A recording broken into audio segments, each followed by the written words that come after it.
The sun was dying over Silver Creek when the Apache woman's fist hit the rancher's door, the last door in a town that had already slammed shut 6 times. Taya Redbird had 3 crumpled dollars, skin caked in desert dust, and a desperate need for water. Inside, widowed rancher Caleb Holt stood frozen, his hand on the latch, caught between the paranoia of 1880s Arizona and the ghost of his dead wife whispering one word: mercy. What happened next would tear this town apart, or rebuild it from nothing. Before we begin this journey across the unforgiving frontier, I invite you to stay with me until the very end of this story. And please drop a comment telling me what city or country you're watching from. I want to see just how far across this world our tale travels tonight. The desert had no mercy, and neither did Silver Creek. Taya Redbird knew this truth in her bones, had known it since childhood, since the first time she'd watched white settlers ride through her people's land with eyes that saw nothing but dirt and obstacles. She knew it in the ache of her feet, blistered and bleeding inside boots held together with hope and leather scraps. She knew it in the hollow of her stomach, empty for 2 days except for the brackish water she'd sucked from a trader's canteen 40 miles back. But knowing a truth and accepting it were 2 different things entirely. The sun was setting behind the jagged peaks west of Silver Creek, painting the sky in shades of copper and blood. Taya stood at the edge of town, her shadows stretching long and thin across the dusty main street. She'd walked 70 miles through heat that could cook a man's brain inside his skull. 70 miles with nothing but 3 silver dollars pressed against her heart, wrapped in cloth, and tucked into the inner pocket of her worn cotton dress. $3? A fortune to some, a joke to others. To Taya, it was survival, or at least she'd hoped it would be. The first door she'd knocked on belonged to the miller's house, a whitewashed structure with blue shutters and a garden that someone clearly loved. A woman had answered, middle-aged, flower on her apron, kindness in her eyes, until she saw who was asking. "Please," Taya had said, her voice rough as sandpaper from thirst and exhaustion. "I can pay. I just need water, a basin to wash. I have money." The kindness had evaporated like morning dew. The woman's face had hardened into something carved from stone. "We don't serve your kind here," she'd said, and shut the door so fast Taya had to pull her fingers back to avoid them being crushed. The second door was the general store. The owner, a thin man with spectacles and a nervous disposition, had actually let her inside. For a moment, Taya had felt hope bloom in her chest. But when she'd pulled out her $3, asking if she could buy some soap and use their water pump out back, the man's wife had appeared from behind the counter like a vengeful spirit. "Absolutely not," the woman had hissed. "Bad enough they let your people into town for trade. We're not running a charity for savages." Taya had left without a word, her pride too battered to fight back. The third door, fourth door, fifth door, all variations on the same theme: suspicion, fear, disgust. Sometimes they didn't even open the door all the way, just cracked it enough to peer out and shake their heads. One man had set his dog on her, a mangy beast that barked and snapped at her heels until she'd retreated back to the street. By the 6th door, the boarding house run by a widow named Mrs. Pritchard, Taya could barely stand upright. The exhaustion was winning. Her vision swam with dark spots, and her tongue felt like leather in her mouth. Mrs. Pritchard had been different, at least.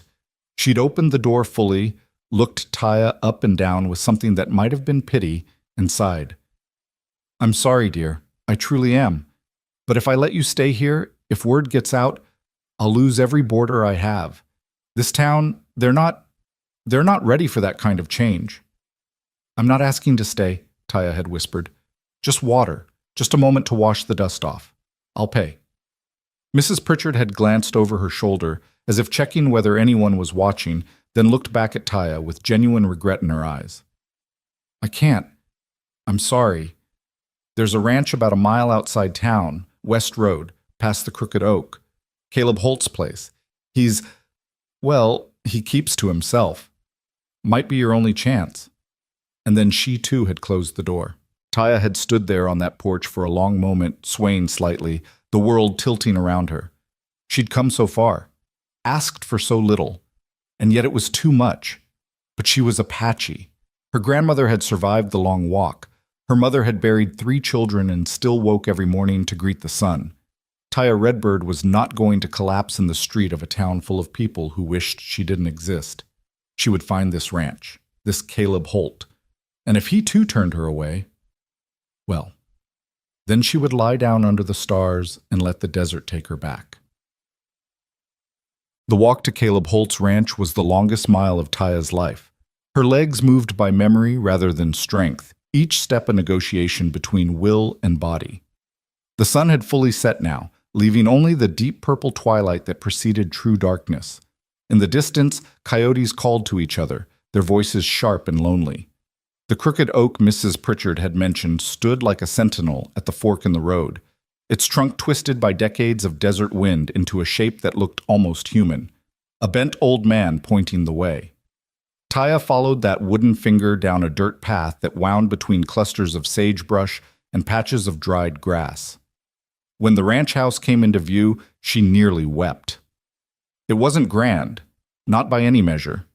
A simple structure of weathered wood and stone, single story, with a covered porch that wrapped around two sides. A barn stood off to the left, its doors closed against the coming night, corrals empty.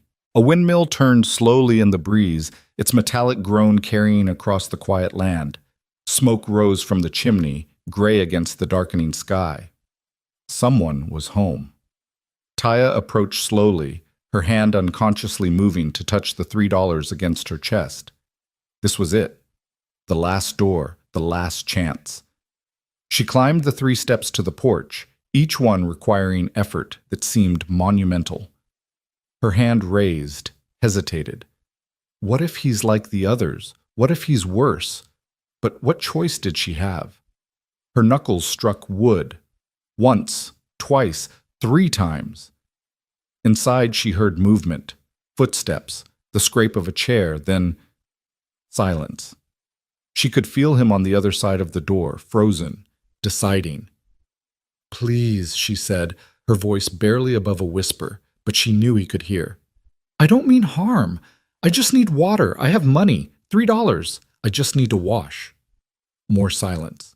Taya closed her eyes, prepared for the rejection, for the door to remain closed, for the long walk back to town where she would finally surrender to the exhaustion that had been chasing her for days.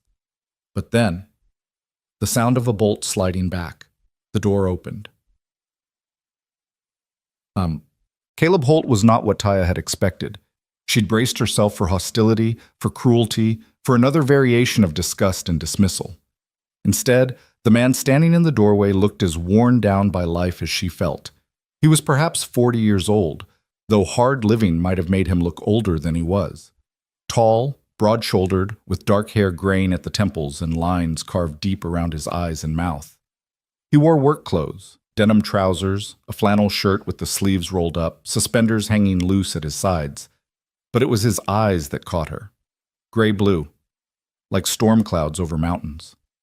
And in them, a kind of hollowness that Taya recognized immediately. This was a man who had lost something irreplaceable. They stared at each other for a long moment, neither speaking. Taya could see him taking her in, the dust coating her skin and clothes, the exhaustion in her posture, the way she swayed slightly, even standing still.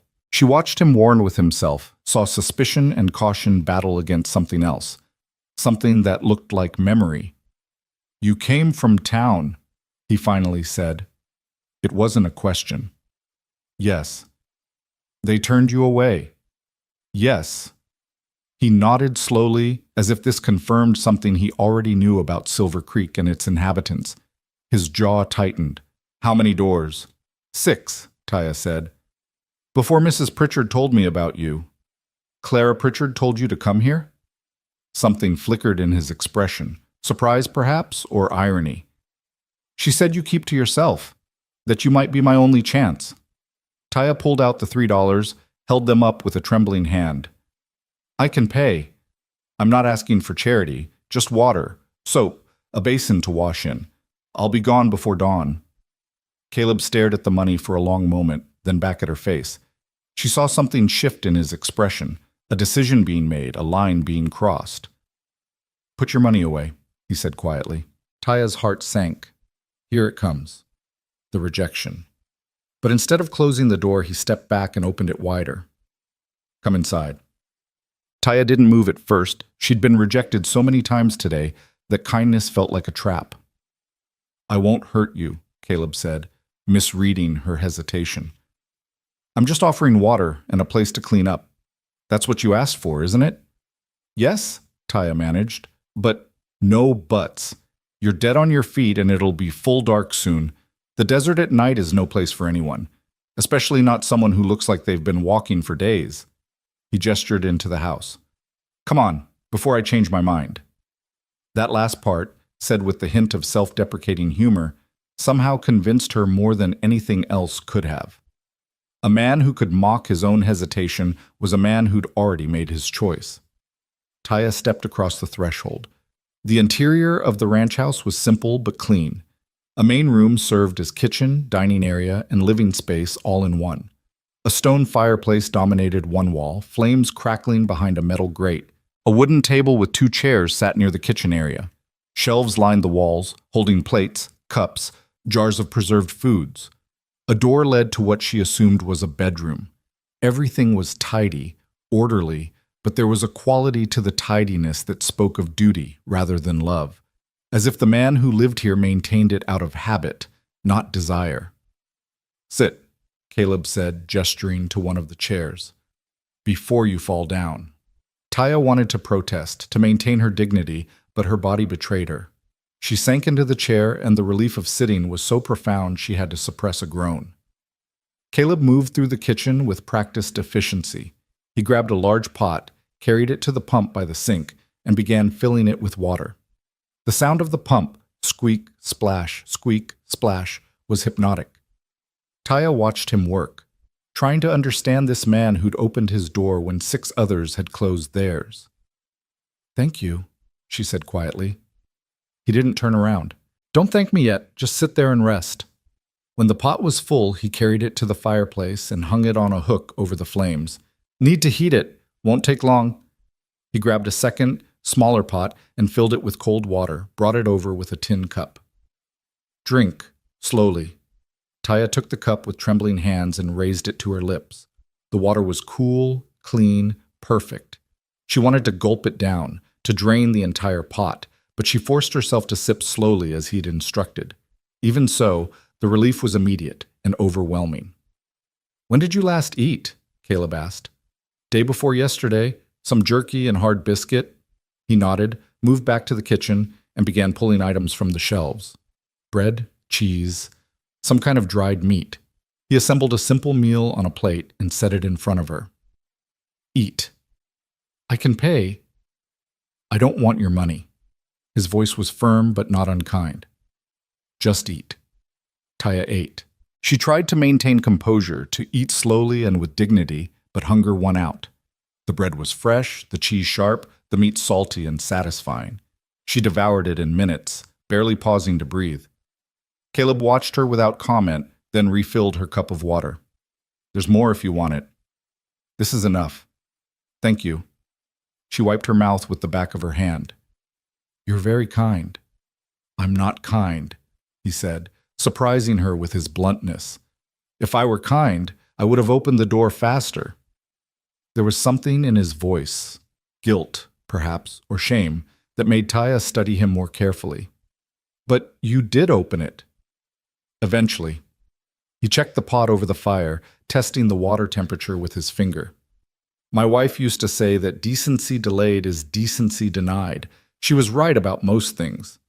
The way he said used to told Taya everything. I'm sorry for your loss. His shoulders stiffened, but he didn't turn around.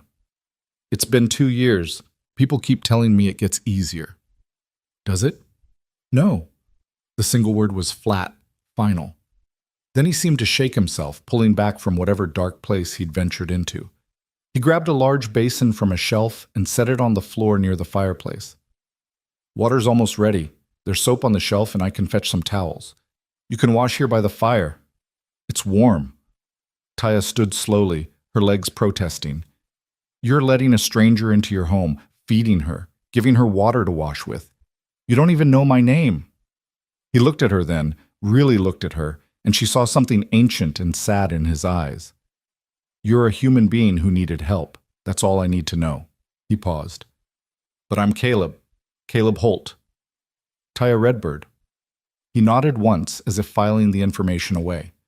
"The water's ready, Miss Redbird. I'll step outside while you wash. Take your time." "You don't have to, I know, but you've been rejected enough for one day. Least I can do is give you some privacy." He grabbed a jacket from a hook by the door. "I'll be on the porch if you need anything." And then he was gone.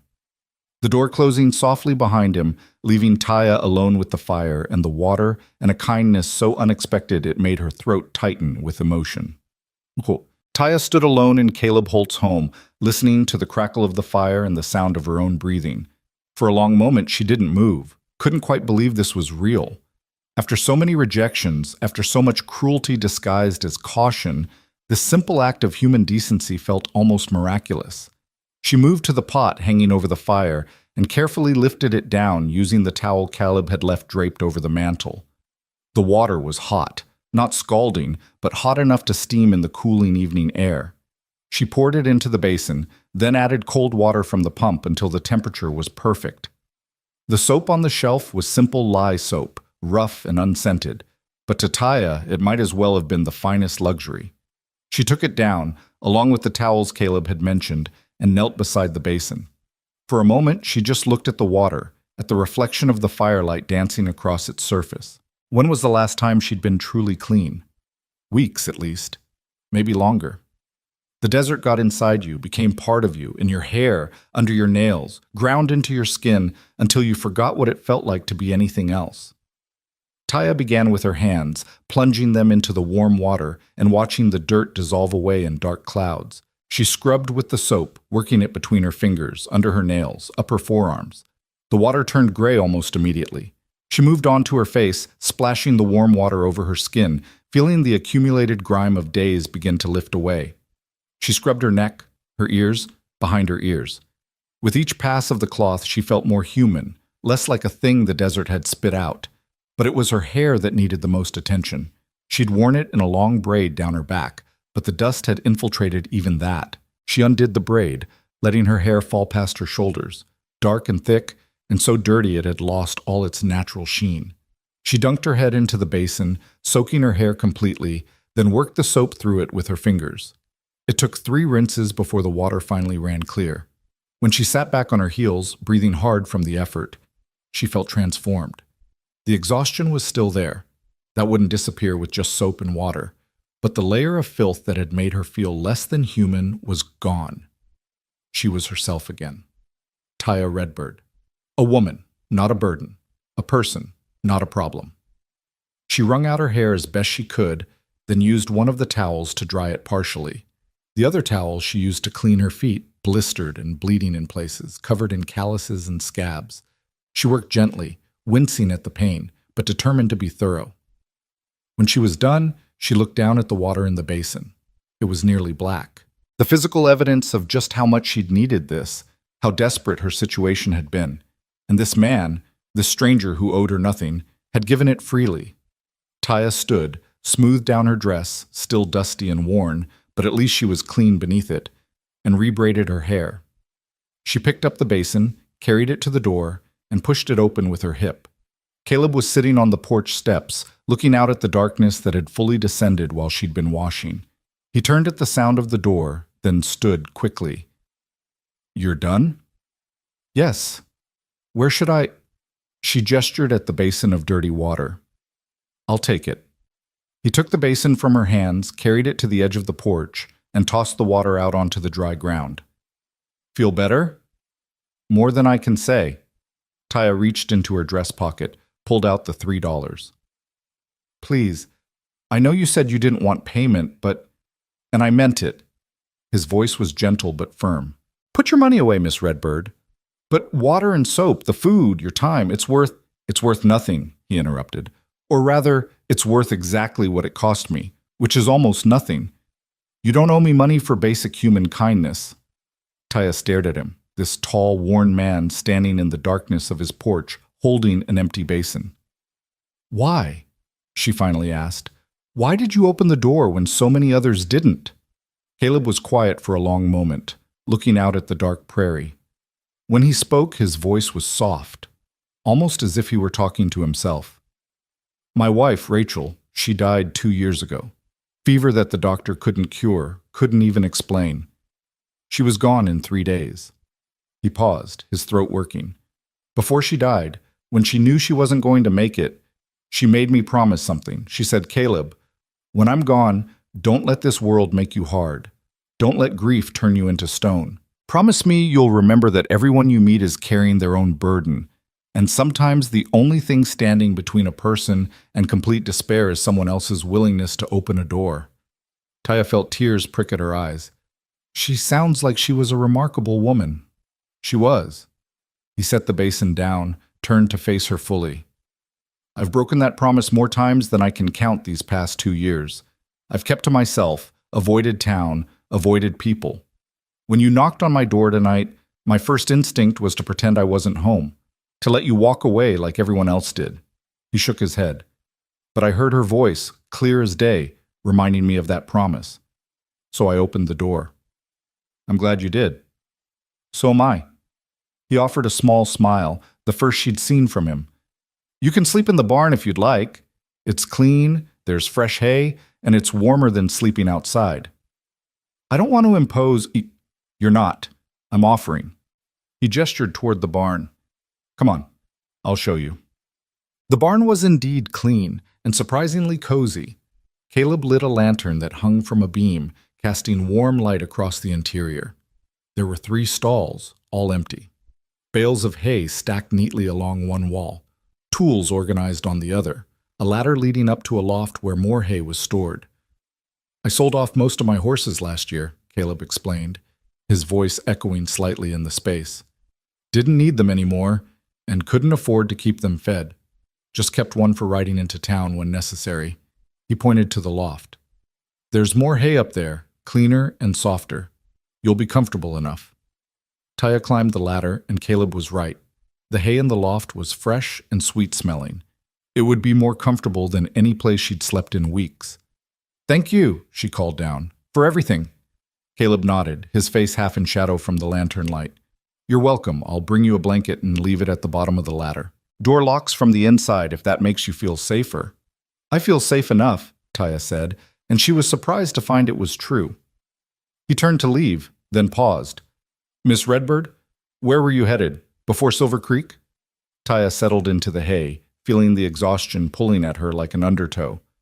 Nowhere in particular, just away from where I was. Caleb seemed to understand that some stories weren't ready to be told. Well, you're welcome to stay the night.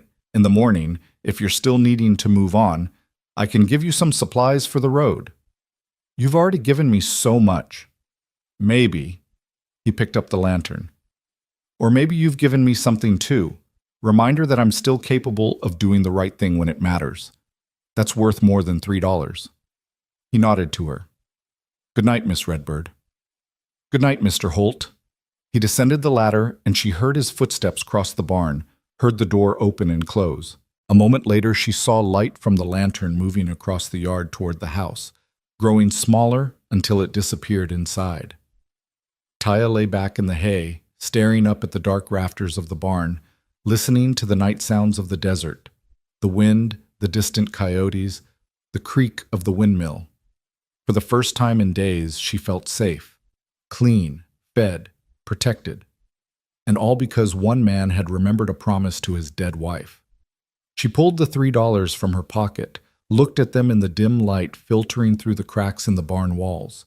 These 3 pieces of silver had become something more than money tonight. They'd become a test, a measure of humanity in a world that often had very little. Most people had failed that test, but Caleb Holt had passed. Taya tucked the money back into her pocket and closed her eyes. Tomorrow would bring new challenges, new decisions. But tonight, she would rest. Tonight, she would be grateful. Tonight, she would remember that there was still goodness in the world, even in the most unexpected places. In the ranch house, Caleb Holt sat alone at his kitchen table, a cup of cold coffee forgotten in front of him. He was staring at the door. The door he'd almost not opened, the door behind which a woman had stood asking for the smallest scrap of human dignity. How close had he come to turning her away? How close had he come to being just like the rest of Silver Creek? Locked behind fear and prejudice, convinced that safety meant closing doors rather than opening them? He thought about Rachel, as he did every night. Rachel with her bright laugh and her unshakable faith in human goodness. Rachel who'd seen the best in everyone, even when they didn't deserve it. Rachel who'd made him promise to stay soft in a hard world. He'd been failing her for 2 years. But tonight, for just a moment, he'd remembered how to keep his word. Caleb stood, walked to the window that faced the barn. He couldn't see much in the darkness, just the dark outline of the building against the star-scattered sky. But he knew Taya Redbird was in there, finally able to rest after whatever ordeal had brought her to his door. He didn't know her story, didn't know where she'd come from or what she was running from or where she was going, but he'd seen the exhaustion in her eyes, the defeat in her posture, the way she'd held on to those $3 like they were the last solid thing in a world that was trying to wash her away. And he'd done what he could. It wasn't much. Water and soap. Bread and cheese. A place to sleep that wasn't the cold ground. But it was something. "I'm trying, Rachel," he whispered to the darkness. "I'm still trying." The wind picked up outside, rattling the windows, carrying with it the scent of sage and dust. Somewhere in the distance, a coyote howled, a lonely sound that echoed across the empty prairie. Caleb turned from the window, banked the fire, and prepared for bed. Tomorrow would be interesting. Tomorrow, the town would probably find out he'd given shelter to an Apache woman. Tomorrow, there would be questions and judgment and consequences he couldn't predict. But that was tomorrow. Tonight, he'd done the right thing. Tonight, his wife would have been proud. And for the first time in 2 years, that thought didn't bring him pain. It brought him peace. He lay down in the bed that still felt too big, too empty, and closed his eyes. Sleep came easier than it had in months. And if he dreamed of doors opening instead of closing, of bridges being built instead of walls, of a world where $3 and a basin of water could be the beginning of something that mattered. In the barn, Taya Redbird slept deeply, her body finally able to rest, her mind finally quiet. She didn't know what tomorrow would bring, didn't know if this temporary sanctuary would last beyond a single night. But she'd learned something tonight. She'd learned that Silver Creek might be full of closed doors and cold hearts, but on its edges, on the outskirts where the town met the wild, there was at least one man who remembered what it meant to be human. And sometimes that was enough. Sometimes that was everything. Dawn broke over the Holt Ranch with the kind of silence that makes every small sound seem significant. The creak of the windmill, the rustle of wind through dry grass, the distant call of a mourning dove announcing the new day. Taya woke slowly, consciousness returning in layers. For a moment, she didn't remember where she was, only that she was warm, that she wasn't hungry, that something fundamental had shifted. Then memory flooded back, the walk, the rejections, the last door, Caleb Holt's weathered face as he'd stepped aside to let her in. She sat up in the hay, pieces of it clinging to her dress and hair. Through the gaps in the barn walls, she could see golden light spreading across the prairie. She'd slept through the entire night without waking once, a luxury she hadn't experienced in weeks. Her body still ached, her feet still throbbed, but the bone-deep exhaustion had eased. She felt almost human again. Taya climbed down the ladder carefully, her sore muscles protesting, and pushed open the barn door. The morning air was cool and clean, carrying the scent of sage and earth. The ranch house stood quiet, smoke just beginning to rise from the chimney. Caleb was awake. She walked slowly across the yard, uncertain of the protocol. Should she knock? Call out? Simply leave and save them both the awkwardness of a morning after unexpected kindness? But before she could decide, the door opened and Caleb emerged, a bucket in his hand. He stopped when he saw her, a moment of surprise crossing his face before settling into something more neutral. "Morning," he said. "Good morning." Taya stood awkwardly in the middle of the yard, suddenly aware of how she must look. Hay in her hair, dress wrinkled, still wearing yesterday's dust beneath the cleanliness. "I should go. I've imposed enough." "Have you had breakfast?" The question caught her off guard. "No, but then you haven't imposed enough." He set the bucket down. "Come inside. I've got coffee on and was about to make eggs. Mr. Holt, you've already done so much. It's just breakfast, Miss Redbird. And call me Caleb. Mr. Holt was my father, and he wasn't a man worth the formality. He turned back toward the house, clearly expecting her to follow. Come on, eggs get cold fast. Taya hesitated only a moment before following him inside. The ranch house looked different in daylight, less shadowy, more lived in, though still carrying that quality of a space maintained by duty rather than joy. Caleb moved through the kitchen with the efficiency of a man who'd been cooking for himself for a long time, cracking eggs into a pan, stirring them with practiced motions. Sit, he said, nodding toward the table. Taya sat, watching him work. There was something meditative about his movements, something that spoke of routine carved so deep it had become part of him. He poured coffee into 2 tin cups, brought them to the table, then returned to the eggs. How'd you sleep? He asked, not turning around. Better than I have in months. Hay's comfortable if you're tired enough. He scooped eggs onto 2 plates, added some bread he must have made earlier, and brought the food to the table. Nothing fancy. It's perfect. And it was. The eggs were fluffy, seasoned simply with salt and pepper. The bread was dense and hearty. Taya ate slowly this time, savoring each bite, trying to make it last. They ate in silence for a few minutes before Caleb spoke again. Where were you headed? Before Silver Creek? Taya took a sip of coffee, buying herself time to decide how much truth to share. Nowhere specific, just away. Away from what? Does it matter? Caleb studied her over the rim of his cup. No, suppose it doesn't. We all got things we're running from. He paused. Or running toward. What are you running from? The question slipped out before Taya could stop it. Too personal, too direct. But Caleb didn't seem offended. He just looked down at his plate, pushing eggs around with his fork. Memory, mostly. This whole place is full of her. Rachel. Every corner, every object, every routine. I keep thinking if I just maintain things exactly as she left them, maybe it'll hurt less. But it doesn't work that way. Why don't you leave? And go where? He looked up at her. This was our dream, hers and mine. Build a ranch, make a life, raise a family.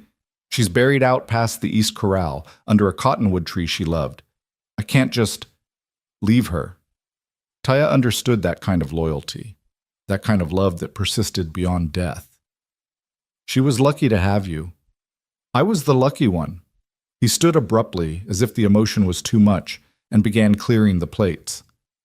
What's your plan now? Keep moving? I suppose so, though I'm not sure where.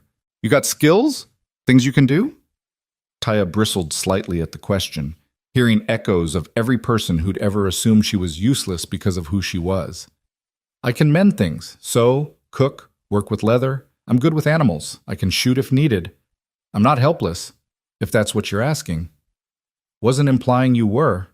Caleb pumped water into the sink, began washing the plates. Just thinking that if you're looking for work, I could use some help around here.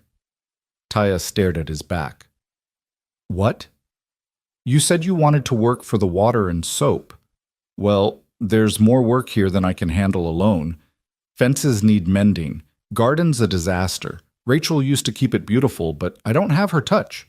Chickens need tending. House could use a proper cleaning. He turned to face her. I can't pay much. Room and board, maybe $1 a week in actual money. It's not much, but why would you do this? Taya interrupted, standing up from the table. You don't know me. You don't know anything about me, except that I showed up at your door desperate. That's true, Caleb admitted. But I also know you offered to pay for water when you clearly didn't have money to spare. I know you walked away from trouble instead of causing it. I know you're proud enough to work rather than beg, and tired enough that you probably should be begging. He crossed his arms. Besides, what's the alternative? You walk back to Silver Creek and get more doors slammed in your face? Head out into the desert with $3 and hope you find somewhere more welcoming? How far you think you'll get? Taya wanted to argue, wanted to maintain her independence, but the truth of his words struck home. She had nowhere to go, no prospects. $3 wouldn't get her far, and another walk like the one that had brought her here might actually kill her. I don't accept charity, she said quietly. Good, because I'm not offering it. I'm offering work, hard work. You'll earn every cent, every meal, every night of shelter. I'm not doing this out of pity, Miss Redbird. I'm doing it because I need help, and you need work, and that's just good business. The town won't like it, an Apache woman working at your ranch. The town can go to hell. The vehemence in his voice surprised her. I stopped caring what Silver Creek thinks the day they couldn't be bothered to help my wife when she was dying. Doctor was too busy to come out here. Store wouldn't deliver supplies on credit. Even the preacher had an excuse why he couldn't visit. His jaw tightened. They want to judge me for giving someone a job? Let them. Taya studied him carefully, this strange man who'd appeared in her life like an answer to a prayer she hadn't even said. If I stay, if I work here, people will talk. They'll say things. About both of us. Let them talk. They might do more than talk. They might cause trouble. I can handle trouble. Can you? Taya stepped closer. Because I've seen what happens when white folks decide someone doesn't belong. I've seen the violence, the cruelty. I won't bring that down on you for $1 a week and a place to sleep. Caleb met her eyes, and she saw steel beneath the grief. I appreciate your concern, but this is my ranch, my land, and my choice. If someone has a problem with who I hire, they can take it up with me. You want the work or not?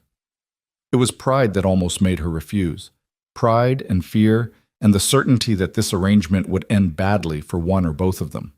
But beneath the pride was desperation, and beneath the fear was a tiny spark of hope that maybe, just maybe, she'd found a place where she could rest long enough to figure out what came next. I want the work, she said quietly, but I have conditions. Name them. I sleep in the barn. I won't stay in the house. That'll just give people more ammunition. Agreed. I do my share of the work, but I'm not your maid. We split the labor fare. Fair enough. And if the town comes with torches and pitchforks, you don't try to be a hero. You let me leave and save yourself the trouble. Caleb frowned at that. That's not a condition I can agree to. Then we don't have a deal. They stared at each other, wills clashing in the quiet kitchen. Finally, Caleb sighed. How about this? If real trouble comes, we'll face it together and make decisions together. I won't play hero without your say-so, but you don't get to run off without mine either. Deal? Taya considered this. It was more than she'd expected, this mutual respect, this acknowledgement that she had a say in her own fate. Deal. They shook hands, her small brown hand disappearing into his larger, calloused one. The gesture felt significant, binding, as if they were sealing something more important than just a work arrangement. When do I start? Taya asked. Now, if you're up for it. Chickens need feeding, and I need to ride out and check the north fence line. Had coyotes testing it last week. I can handle chickens. Good. Caleb grabbed his hat from a hook by the door. Feed's in the barrel by the coop. They get about 2 handfuls each, scattered in the yard. Eggs are usually in the nesting boxes on the east side. Bring in what you find. We'll have them for dinner. Anything else? If you're feeling ambitious, the garden could use weeding. Rachel's vegetable patch is behind the house. Most of it's gone wild, but there's still some squash and beans fighting for survival. Do what you can, but don't overdo it. You're still recovering from your walk. Taya nodded, already cataloging the work in her mind. It felt good to have tasks, purpose, a reason to move through the day beyond simple survival. Caleb paused at the door. Miss Redbird? Thank you. For staying. For giving this a chance. I know it's a risk for you. It's a risk for both of us, Taya corrected, but maybe it's the kind of risk worth taking. He smiled, a real smile this time, not just a ghost of one. Rachel would have liked you. Then he was gone, striding across the yard toward the barn where his horse waited. Taya watched him go, then turned to look at the kitchen, the house, the life she'd just agreed to share the edges of. It wasn't much. It wasn't permanent. But it was something. And something was more than she'd had yesterday. She found an apron hanging on a hook, Rachel's probably, and after a moment's hesitation put it on. Then she went to meet the chickens. The work was harder than Taya had expected, but in a good way, the kind of hard that made muscles burn and sweat form, and thoughts quiet down to nothing but the task at hand. The chickens were bossy and opinionated, squawking at her for being late with their breakfast, pecking at her feet if she didn't scatter the feed fast enough. She found 7 eggs in the nesting boxes, still warm, and carried them carefully back to the house in her apron. The garden was a battlefield. Rachel's orderly rows had been overtaken by weeds that grew with the kind of aggressive enthusiasm only desert plants could manage. But beneath the chaos, Taya found life. Tomato plants heavy with fruit, bean vines winding stubbornly upward, squash leaves spreading wide despite the competition. She knelt in the dirt and began to pull weeds, working slowly, methodically, letting the sun warm her back and the earth ground her. It had been so long since she'd done simple work like this. The past months had been all about movement, about survival, about staying ahead of whatever was chasing her. But here, in this patch of soil behind a stranger's house, she could just be. Just work. Just exist without constantly looking over her shoulder. She was so absorbed in the work that she didn't hear the horse approaching until it was almost upon her. Taya spun around, startled, her hand instinctively moving to her belt where a knife would have been if she'd had one. But it wasn't Caleb returning. It was a stranger, a man on a dark horse wearing a sheriff's star pinned to his vest. He pulled up short when he saw her, his eyes widening. "Well, didn't expect to find anyone here but Caleb." Taya stood slowly, wiping dirt from her hands onto the apron. She said nothing, just watched him, waiting to see what kind of man he was. The sheriff dismounted, looping his horse's reins over the porch rail. He was middle-aged, with a weathered face and sharp eyes that took in everything. Her presence, her posture, the work she'd been doing. "I'm Sheriff Ezra Pike. You must be the woman the town's been talking about. Word travels fast. Small town, not much happens. When something does, people notice."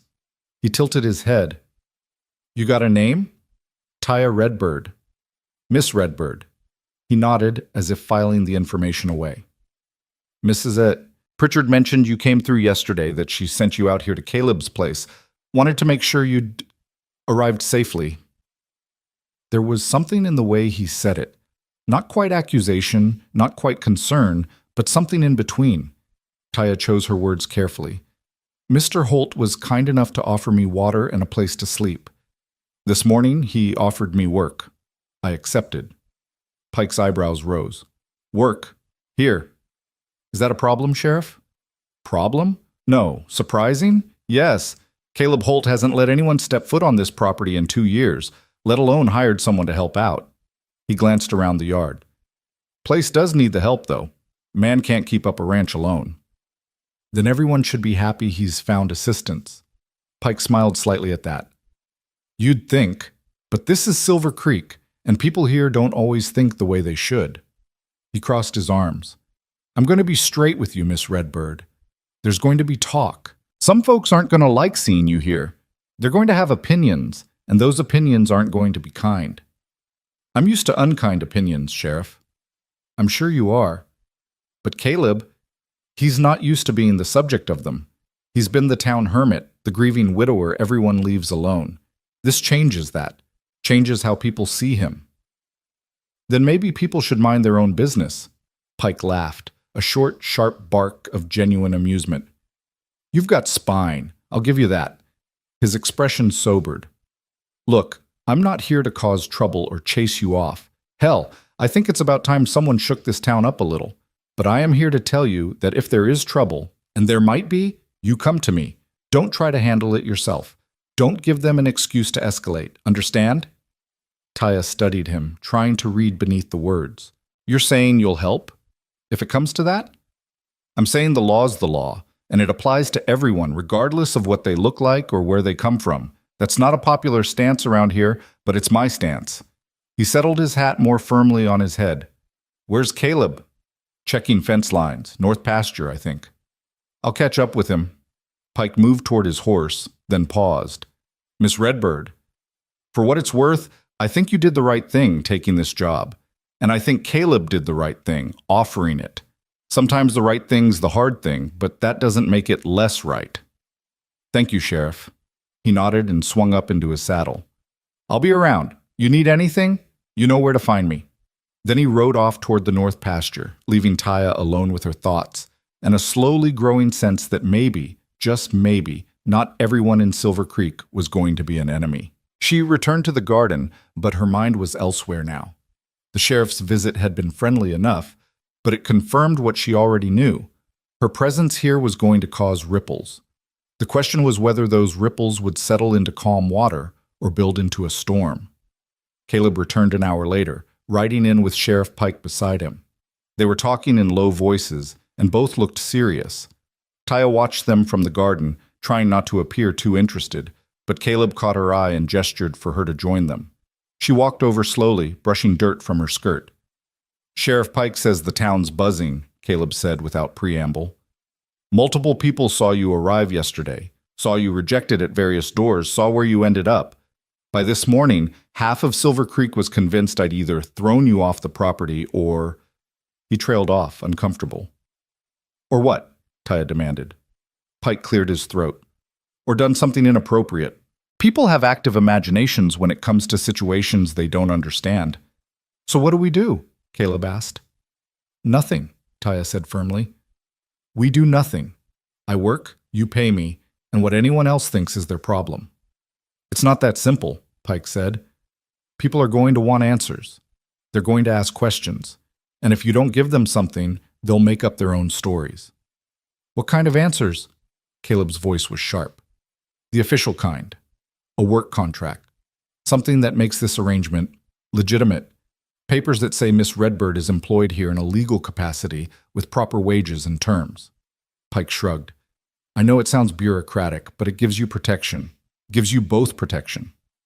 Taya and Caleb exchanged glances. "You think people will actually care about a piece of paper?" Taya asked. "I think people care about propriety," Pike said.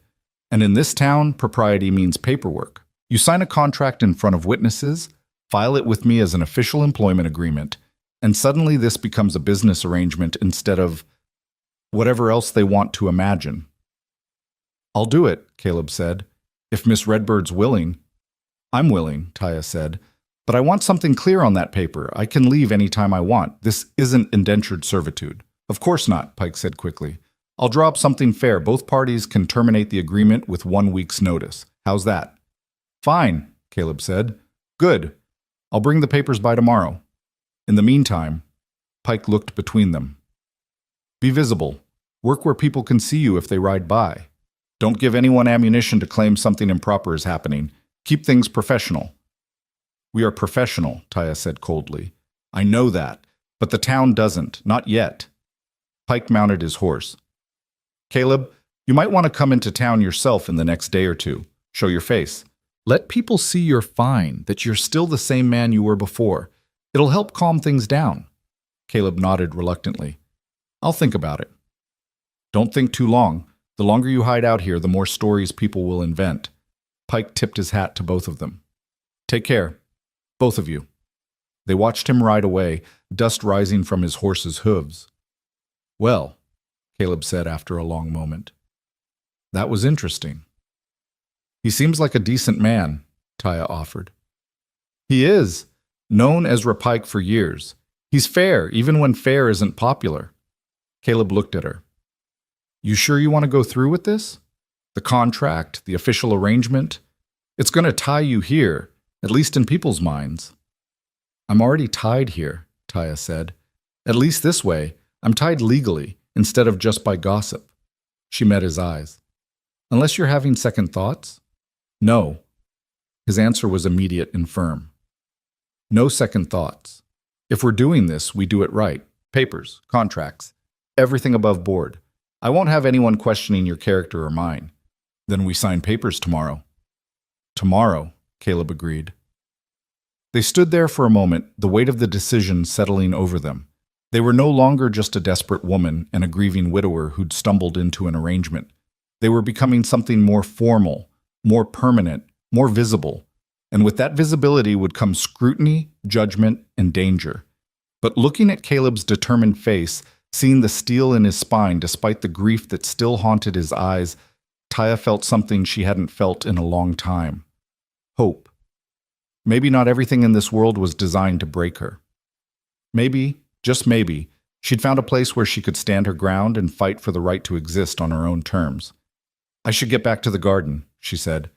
And I should fix that section of fence I found. Coyotes chewed right through it. Caleb started to walk away, then turned back.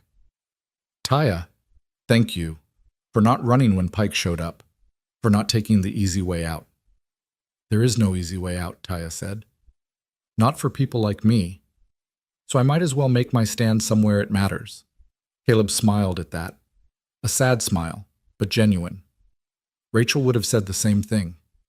Then he walked toward the barn to get his tools, and Taya returned to the garden, and the day continued in the way of days on a ranch, work punctuated by brief moments of rest, sweat and dirt, and the satisfaction of tasks completed.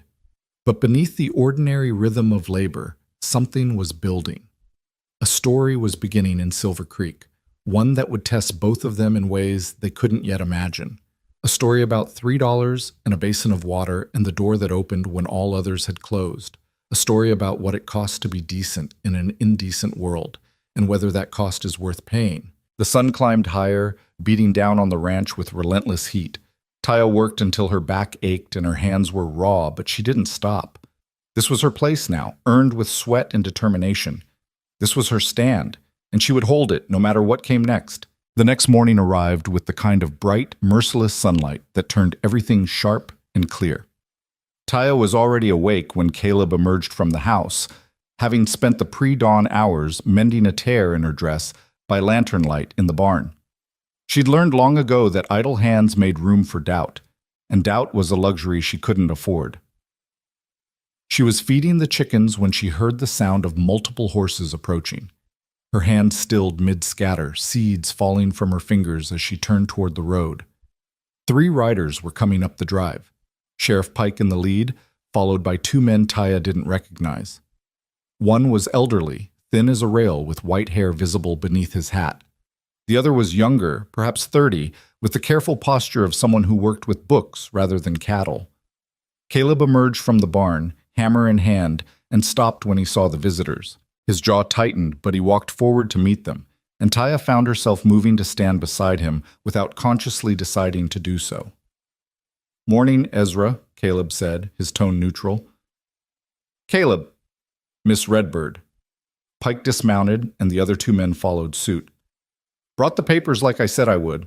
This here is Judge Aldrich Morrison. He's the one who'll make everything official. And this is Daniel Worth, town clerk. He'll file the documents once they're signed." Judge Morrison had the kind of face that had seen everything and been impressed by very little. He studied Taya with sharp eyes that missed nothing, then turned the same scrutiny on Caleb. "This is the arrangement you want to formalize? Employment of Miss Redbird as a ranch hand?" "Yes, sir," Caleb said. "Full-time work with room and board plus monetary compensation?" "That's right." "And you, Miss Redbird?" The judge's attention swung back to her. "This is your choice? No coercion? No pressure?" Taya met his gaze steadily. "My choice, sir. Mr. Holt offered me work. I accepted. That's all there is to it." "That's all there is to it," Morrison repeated, as if tasting the words. "If only things were ever that simple." He pulled a folded document from his coat pocket. "I've drafted a standard employment contract. Mr. Worth, if you'd be so kind as to read it aloud for all parties." The clerk, Worth, took the paper with hands that trembled slightly. He cleared his throat and began to read in a voice that was surprisingly strong for such a nervous-looking man. The contract was straightforward. Taya Redbird would be employed by Caleb Holt as a general ranch hand, performing duties including but not limited to animal husbandry, property maintenance, cooking, and general household assistance. In exchange, she would receive room and board plus $1 per week in monetary wages. Either party could terminate the agreement with 1 week's written notice. The term would be indefinite, reviewed annually. "Any objections to these terms?" Morrison asked when Worth finished reading. "None," Caleb said. "None," Taya echoed. "Then we'll need signatures from both parties, plus witnesses." Morrison produced a pen and ink from his saddlebag with the efficiency of a man who'd done this hundreds of times. He laid the contract on a flat section of the porch railing. "Mr. Holt, if you please." Caleb signed his name with steady strokes. Caleb James Holt, the letters clear and precise. Then he handed the pen to Taya. She took it, feeling the weight of the moment. Her hand hovered over the paper for just a second before she signed. Taya Redbird. Smaller and more careful than Caleb's bold script, but no less certain. Witnesses, Morrison said, and Pike and Worth both added their signatures below. Morrison took the document, examined it carefully, then nodded. Legally binding as of this date, October 10th, 1885. Mr. Worth will file this with the county records. Sheriff Pike keeps a copy for local reference, and you each get a copy for your own records. He looked between them. This makes your arrangement official in the eyes of the law. Anyone who has questions can be directed to the public record. Thank you, Judge, Caleb said. Morrison folded his copy of the contract carefully. You should know that I did this because I believe in the letter of the law, Mr. Holt.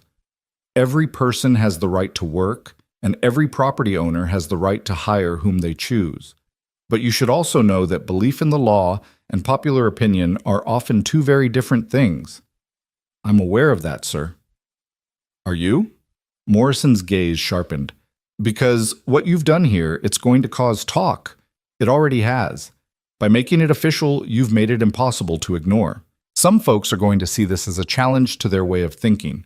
Others are going to see it as an opportunity to cause trouble. Let them try, Caleb said, his voice hard. Bold words. I hope you can back them up.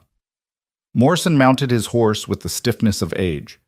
Miss Redbird, I hope this arrangement proves beneficial for you, and I hope it doesn't bring you more hardship than you've already endured.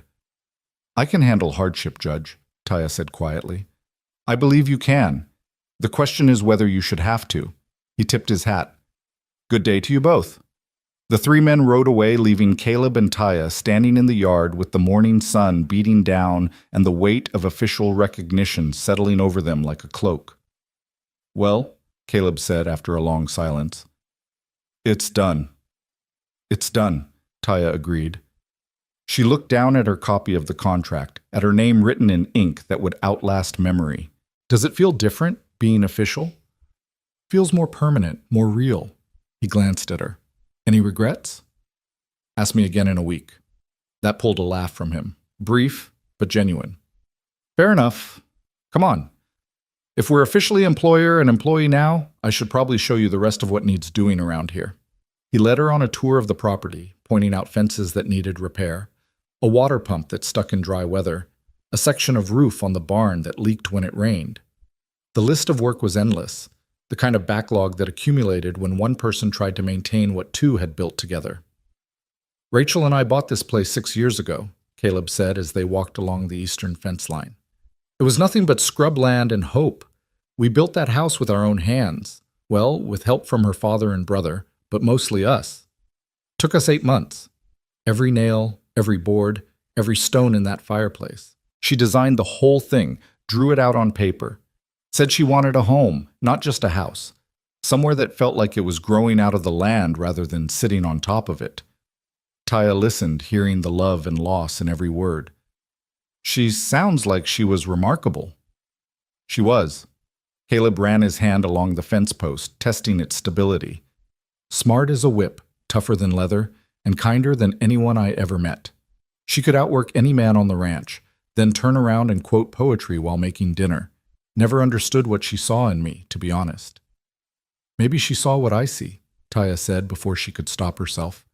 Caleb looked at her, surprised. And what's that? A good man trying to do right in a world that doesn't always reward it. She felt her face heat, wishing she'd kept her mouth shut. Anyway, this fence post is loose. We should fix it before the whole section comes down. If Caleb noticed her deflection, he didn't call attention to it. They worked together in comfortable silence, digging out the old post and setting a new one, tamping down the earth until it stood solid and straight. The physical labor was good. It gave them something to focus on besides the complicated reality of their situation. They were finishing up when they heard the sound of a wagon approaching. Caleb straightened, wariness crossing his face. That's the supply wagon from town. Usually comes on Wednesdays, but it's only Tuesday. The wagon came into view, driven by a heavy-set man with a florid face and suspicious eyes. He pulled up about 20 feet away, making no move to come closer. Holt, the man said, his voice cold. Mr. Brennan, Caleb replied, equally cold. You're a day early. Had time today, figured I'd make the run. Got your usual supplies: flour, sugar, coffee, salt. That'll be $8.30. Caleb walked toward the wagon, pulling money from his pocket. Same as always, then. Same as always. Brennan took the money, counted it carefully, then began unloading sacks and boxes onto the ground rather than bringing them to the porch as he usually did. His eyes kept drifting to Taya, who stood by the fence post, deliberately not approaching. "Something on your mind, Brennan?" Caleb asked, his tone dangerous. "Heard you hired yourself some help." "That's right. Heard it's that Apache woman been causing trouble in town." "She didn't cause any trouble. Town caused its own trouble by turning away someone who needed help." Caleb's voice was hard as stone. "And yes, I hired her. Got it made official yesterday with Judge Morrison. You got a problem with that?" Brennan's face reddened further. "Ain't my place to have problems with how other folks run their property. But I will say that not everyone in Silver Creek is going to be as understanding as I am." "Understanding?" Caleb repeated flatly. "Is that what you call dropping my supplies in the dirt instead of bringing them to the house like you've done for 6 years?" "I call it caution. Don't know what diseases she might be carrying. Don't want to risk bringing anything back to town." The insult hung in the air like poison. Taya felt her hands clench into fists, felt rage surge up hot and familiar. She'd heard variations of this her entire life. The suggestion that her very existence was contaminating, that proximity to her was dangerous, that she was less than human. But before she could respond, Caleb moved. He crossed the distance between himself and Brennan in 3 long strides, grabbed the man by his shirt, and hauled him half off the wagon seat. "You listen to me very carefully," Caleb said, his voice low and deadly. "Miss Redbird is an employee of this ranch, legally contracted and properly hired. You will treat her with respect, or you will not be welcome on my property. And if I ever hear you suggest she's diseased or dangerous, or anything other than a woman trying to make an honest living, yes, we understand each other." Caleb released him, stepping back. "Good. Now get off my land." Brennan didn't need to be told twice. He snapped the reins and the wagon lurched forward, turning in a wide circle and heading back toward the road at a pace that suggested panic rather than haste. Caleb stood watching until the wagon disappeared, his chest heaving, his hands still clenched. Then he turned to Taya. "I'm sorry you had to hear that." "I've heard worse," she said, though her voice shook slightly. "You didn't have to defend me. I can fight my own battles." "I know you can. But you shouldn't have to. Not here. Not on this ranch." He walked over to the scattered supplies and began picking them up. "Help me carry this stuff inside?" They worked together, hauling flour and sugar and coffee into the house, neither speaking, but both processing what had just happened. When everything was stored away, Caleb poured them both water from the pump and they stood in the kitchen, drinking in silence. "That's going to make things worse," Taya finally said. "What you did. Brennan will tell everyone you manhandled him. They'll say you're being controlled by me, that I've bewitched you or corrupted you, or whatever story makes them feel better about their own prejudices." "Let them say it." Caleb set down his cup. "I'm tired of letting fear dictate how I live. These past 2 years I've hidden out here, avoided people, avoided conflict. I told myself it was grief, that I needed time. But the truth is, I was scared. Scared of living without Rachel, scared of facing a world that had let her die. And that fear made me small." He looked at her. "But you walked 70 miles with $3 and still had the courage to knock on one more door. If you can be that brave, then I can be brave enough to stand up to a bigot like Brennan." Taya felt something shift in her chest, some tightly held knot of tension beginning to loosen.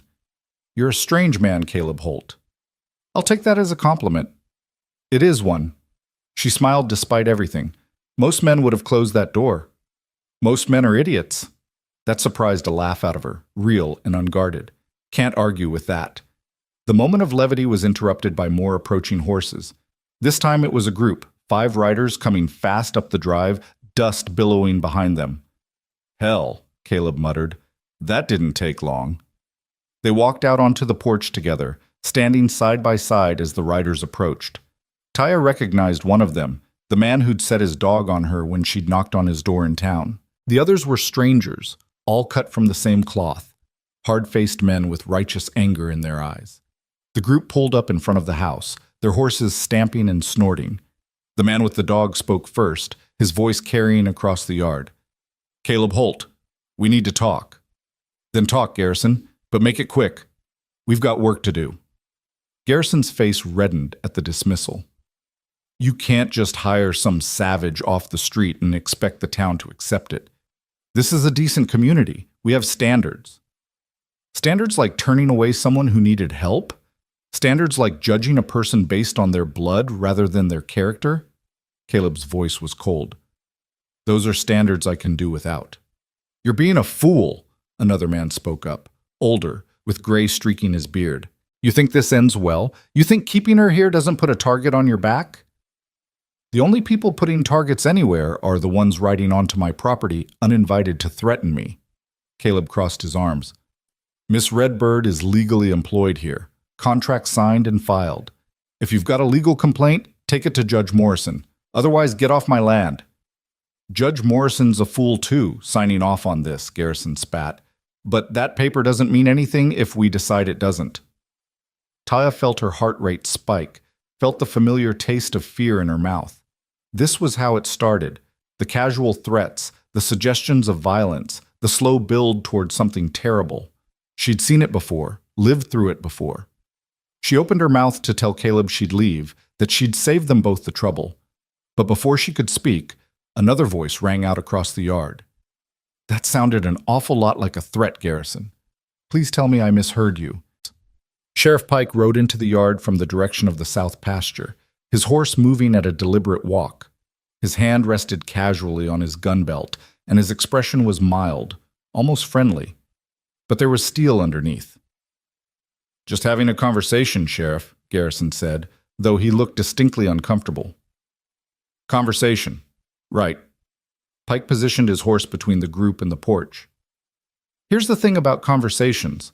They involve two willing parties talking respectfully. What I saw looked more like 5 men attempting to intimidate 2 people on their own property.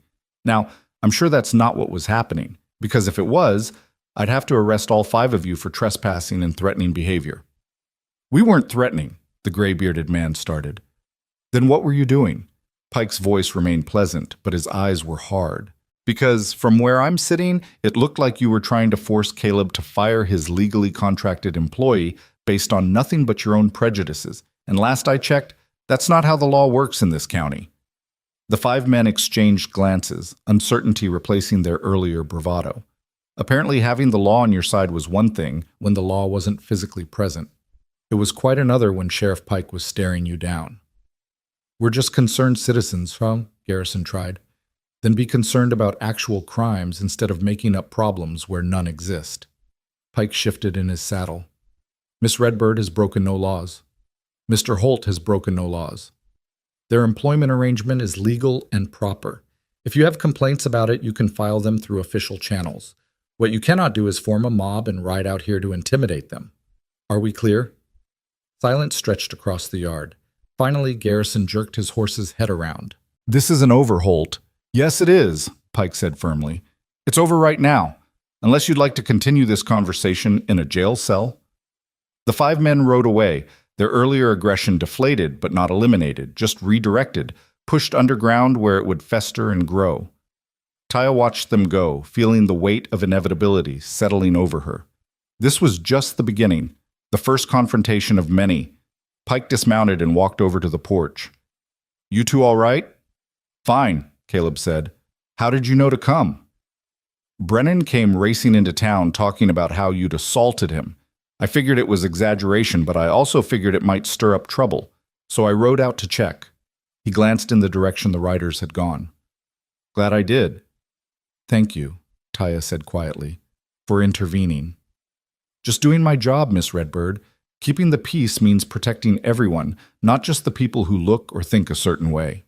He turned to Caleb. "But I'm going to be honest with you. This is going to escalate. Garrison and his friends, they're not going to let this go. They see your arrangement with Miss Redbird as a threat to their worldview and threaten people do dangerous things." "What do you suggest?" Caleb asked. "Be visible. Come into town, both of you. Show your faces. Let people see that this is a normal, professional arrangement. Let them see Miss Redbird working, being competent, being human. It's harder to hate someone when they're real instead of abstract. I don't know if that's a good idea, Taya said. Every time I've shown my face in Silver Creek, it's ended badly. That's because you were asking for help, and help is something people can refuse. But this is different. You're not asking for anything. You're just existing, working, living your life. That's harder to reject. Pike looked between them. I'm not saying it'll be easy. I'm not saying people will suddenly welcome you with open arms.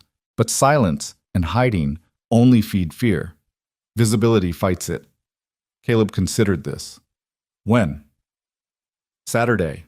Market day. The whole town will be there. Come in for supplies. Walk through the market. Be seen together. Show them this is real and it's not going away. And if they try something? Taya asked. I'll be there, Pike said simply. And I'll make sure a few other level-headed folks are around too. Clara Pritchard, for one. She's been talking to some of the church ladies, trying to shift opinion. Judge Morrison will be visible. We'll create a safe space for you to exist in public. It was a gamble, Taya knew, walking into the lion's den hoping the lions would be too civilized to attack. But Pike was right about one thing. Hiding wouldn't make the problem go away. It would only make it worse, turn her into a ghost story that people could shape into whatever monster they wanted. I'll do it, she said, if Caleb's willing. I'm willing, Caleb said, but on one condition, at the first sign of real trouble, we leave. I won't put Taya at risk just to make a point. Agreed, Pike said. Saturday then, 10 o'clock? I'll meet you at the north end of Main Street, escort you through personally. After Pike left, Caleb and Taya stood on the porch, watching the sun begin its slow descent toward the horizon. The day had been eventful in ways neither of them had anticipated, and evening couldn't come fast enough. You don't have to do this, Caleb said quietly. Go into town on Saturday. Face them all. You could stay here. Let me handle the public part. And prove them right? That I'm hiding, ashamed, afraid? Taya shook her head. No. If we're doing this, we do it together. Face them together. You're braver than I am. I'm more desperate than you are. There's a difference. I don't think there is. Caleb was quiet for a moment. Taya, why did you really come to Silver Creek? You said you were running from something, but you never said what. She'd known this question would come eventually. The real question was how much truth to share. She looked out at the darkening prairie, at the vast emptiness that had swallowed so much of her life, and decided that this man, this strange, grieving, decent man, deserved honesty. I was married once, she said, the words coming slowly, painfully, to a man from my mother's village. His name was Nawel. We were young, barely 20, but we loved each other the way young people do, completely, blindly, certain we were invincible. She paused, gathering strength. We tried to build a life, tried to farm a piece of land the government said we could have, tried to exist in a world that didn't want us to exist. For 2 years, we survived. Barely, but we survived. What happened? Caleb's voice was gentle. White settlers wanted our land, said we were squatting even though we had papers, had paid fees, had done everything legally. They went to the territorial governor, got him to invalidate our claim. When we refused to leave, they came with guns. Her voice had gone flat, emotionless, the only way she could tell this story. They killed Nahuel, shot him in front of me. Then they burned our house, our crops, everything we'd built. Told me if I didn't leave by sunrise, they'd kill me too. God, Taya, I'm so sorry. I walked away with the clothes on my back and $3 silver I'd hidden in my boot. That was 8 months ago. I've been moving ever since, trying to find somewhere I could stop, could rest, could breathe without looking over my shoulder. She finally looked at him. Your ranch is the first place that's felt like it might be safe. But I understand if knowing my history changes things. If you want me to leave, I don't want you to leave, Caleb interrupted firmly. What happened to you? What they did? That's not your shame to carry. That's theirs. And if any of those men ever show their faces here, they'll regret it. Taya felt tears threaten and blinked them back. You can't protect me from the whole world, Caleb. Maybe not, but I can protect you here, on this land, and I can stand beside you when we face that town on Saturday. That's not nothing. No, she agreed softly. That's not nothing. They stood together as night fell completely, two broken people trying to build something whole from the pieces they had left. The road ahead would be difficult, that much was certain.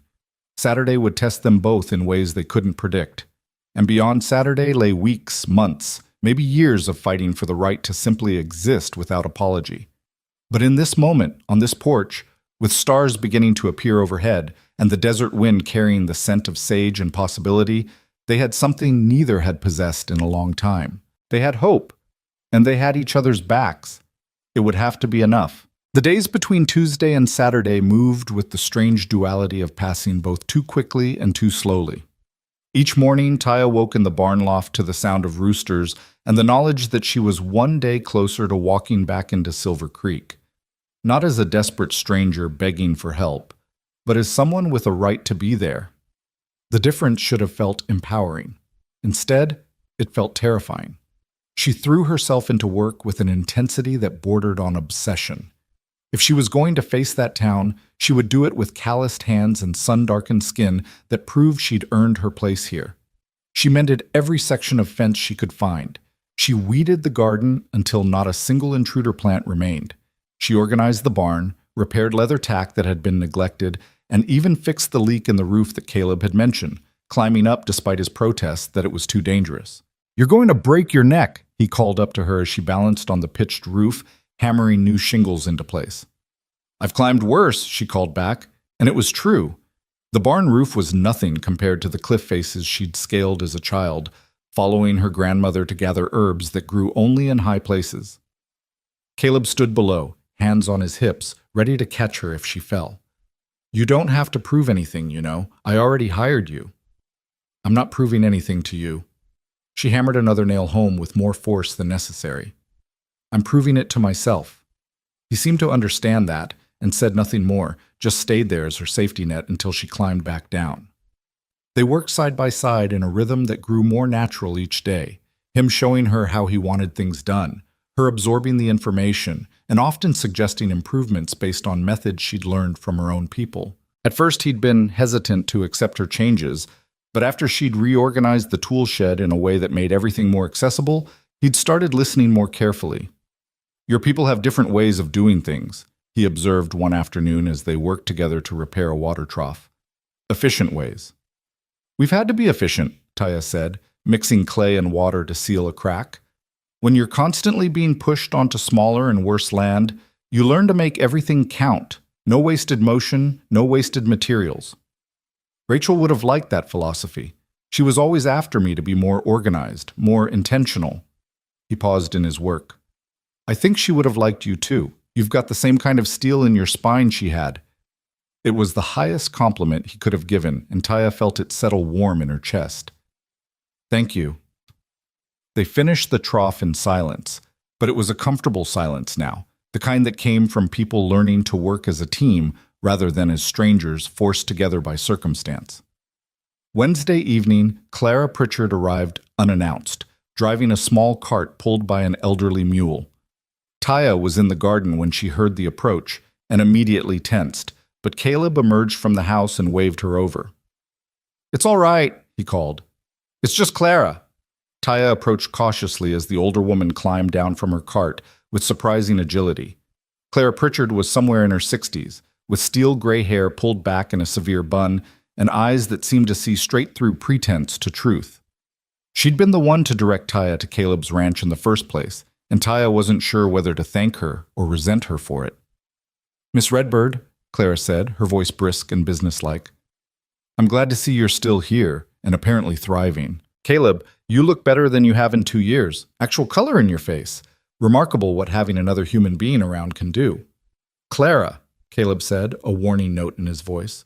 "What brings you out here?" "Business, of course. I don't make social calls." She pulled a bundle wrapped in brown paper from her cart. "Saturday is market day, as you well know. Miss Redbird, you cannot go into town wearing that dress." Taya looked down at her worn cotton dress, the one she'd been wearing when she arrived and had washed twice since.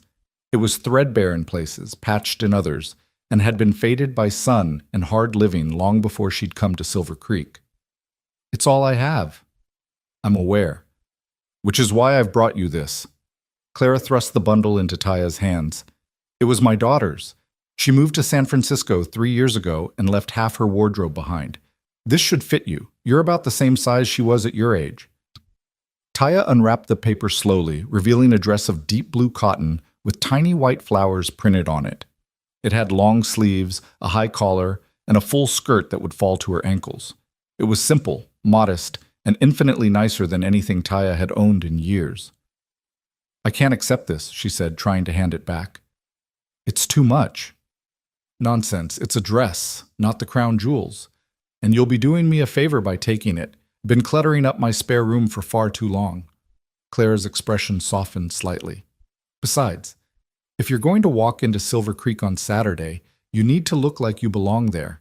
Fair or not, people judge by appearances. Give them one less thing to criticize. Taya held the dress, feeling the quality of the fabric, the care that had gone into its making. Why are you helping me? You turned me away from your boarding house. I did, and I'm not proud of it, Clara said bluntly. I let fear of losing business override my conscience. But I've been thinking about what you said, that you only wanted water, a moment to wash. Such a small thing to ask, and I couldn't even give you that. It's been eating at me. She met Taya's eyes. I can't undo that choice, but I can make different choices going forward. Hence the dress, and hence this. She pulled out a second bundle, smaller this time. Inside was a bonnet, pale cream with a blue ribbon that would match the dress perfectly. Clara, this is too generous, Caleb protested. It's not generous, it's strategic, Clara corrected. Saturday is going to be difficult enough without adding fashion concerns to the mix. Miss Redbird needs to look respectable, employed, and entirely appropriate. This will help. She fixed Caleb with a stern look. And you need a haircut and a shave. You look like a mountain man. If people are going to gossip, don't give them ammunition by appearing uncivilized. Despite the tension of the upcoming Saturday, Taya found herself fighting a smile. Clara Pritchard was a force of nature, and apparently she'd decided to deploy that force on their behalf. I'll get cleaned up, Caleb said, properly chastened. See that you do. And both of you, when you come to town, walk tall, look people in the eye, and don't apologize for existing. The moment you act ashamed is the moment they've won. Clara climbed back into her cart with the same efficiency she'd descended from it. Sheriff Pike and I will meet you at the north end of Main Street, 10 o'clock sharp. Don't be late. She drove away before either of them could thank her properly, leaving Taya standing in the yard holding a dress that represented something she'd almost stopped believing in. The possibility that not everyone in Silver Creek had a heart made of stone.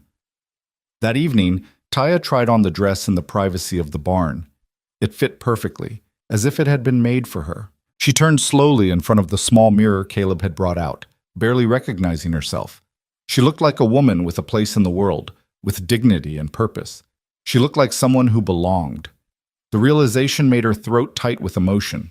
When was the last time she'd looked at herself and seen something other than a survivor, a refugee, someone always on the edge of disaster?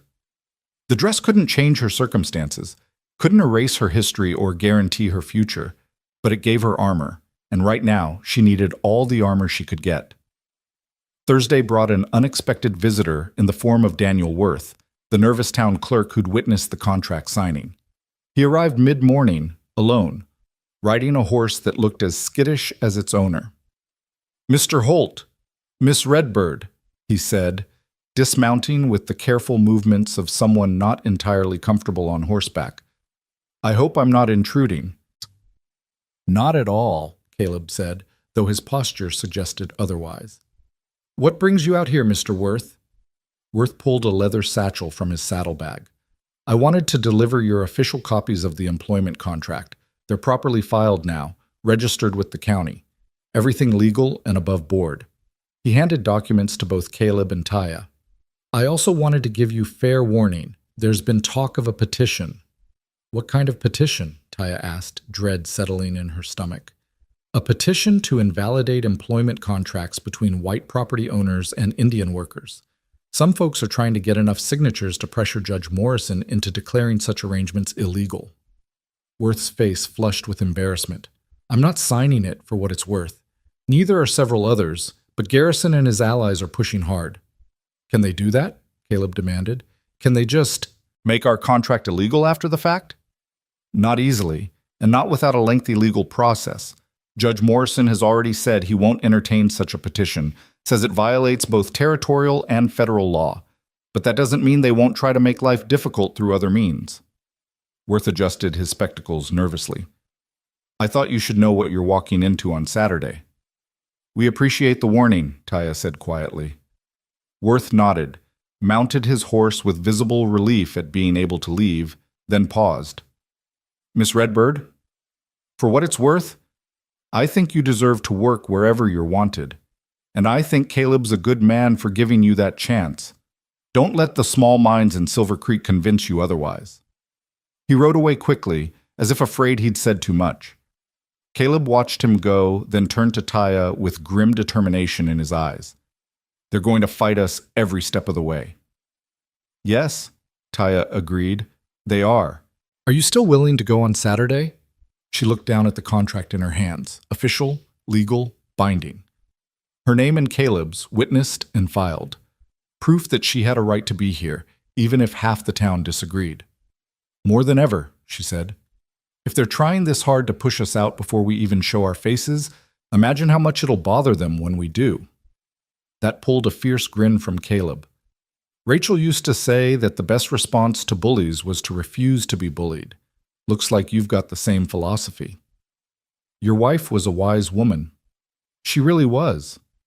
Friday arrived with heavy clouds that threatened rain but never delivered. Taya spent the morning helping Caleb with the more physically demanding work, moving hay bales, reinforcing the barn's support beams, clearing drainage ditches. She pushed herself hard, partly to prepare for tomorrow's ordeal, partly to quiet the anxiety that kept threatening to overwhelm her. They worked through lunch, grabbing bread and cheese when they had time, washing it down with water from the pump. The physical exhaustion was good.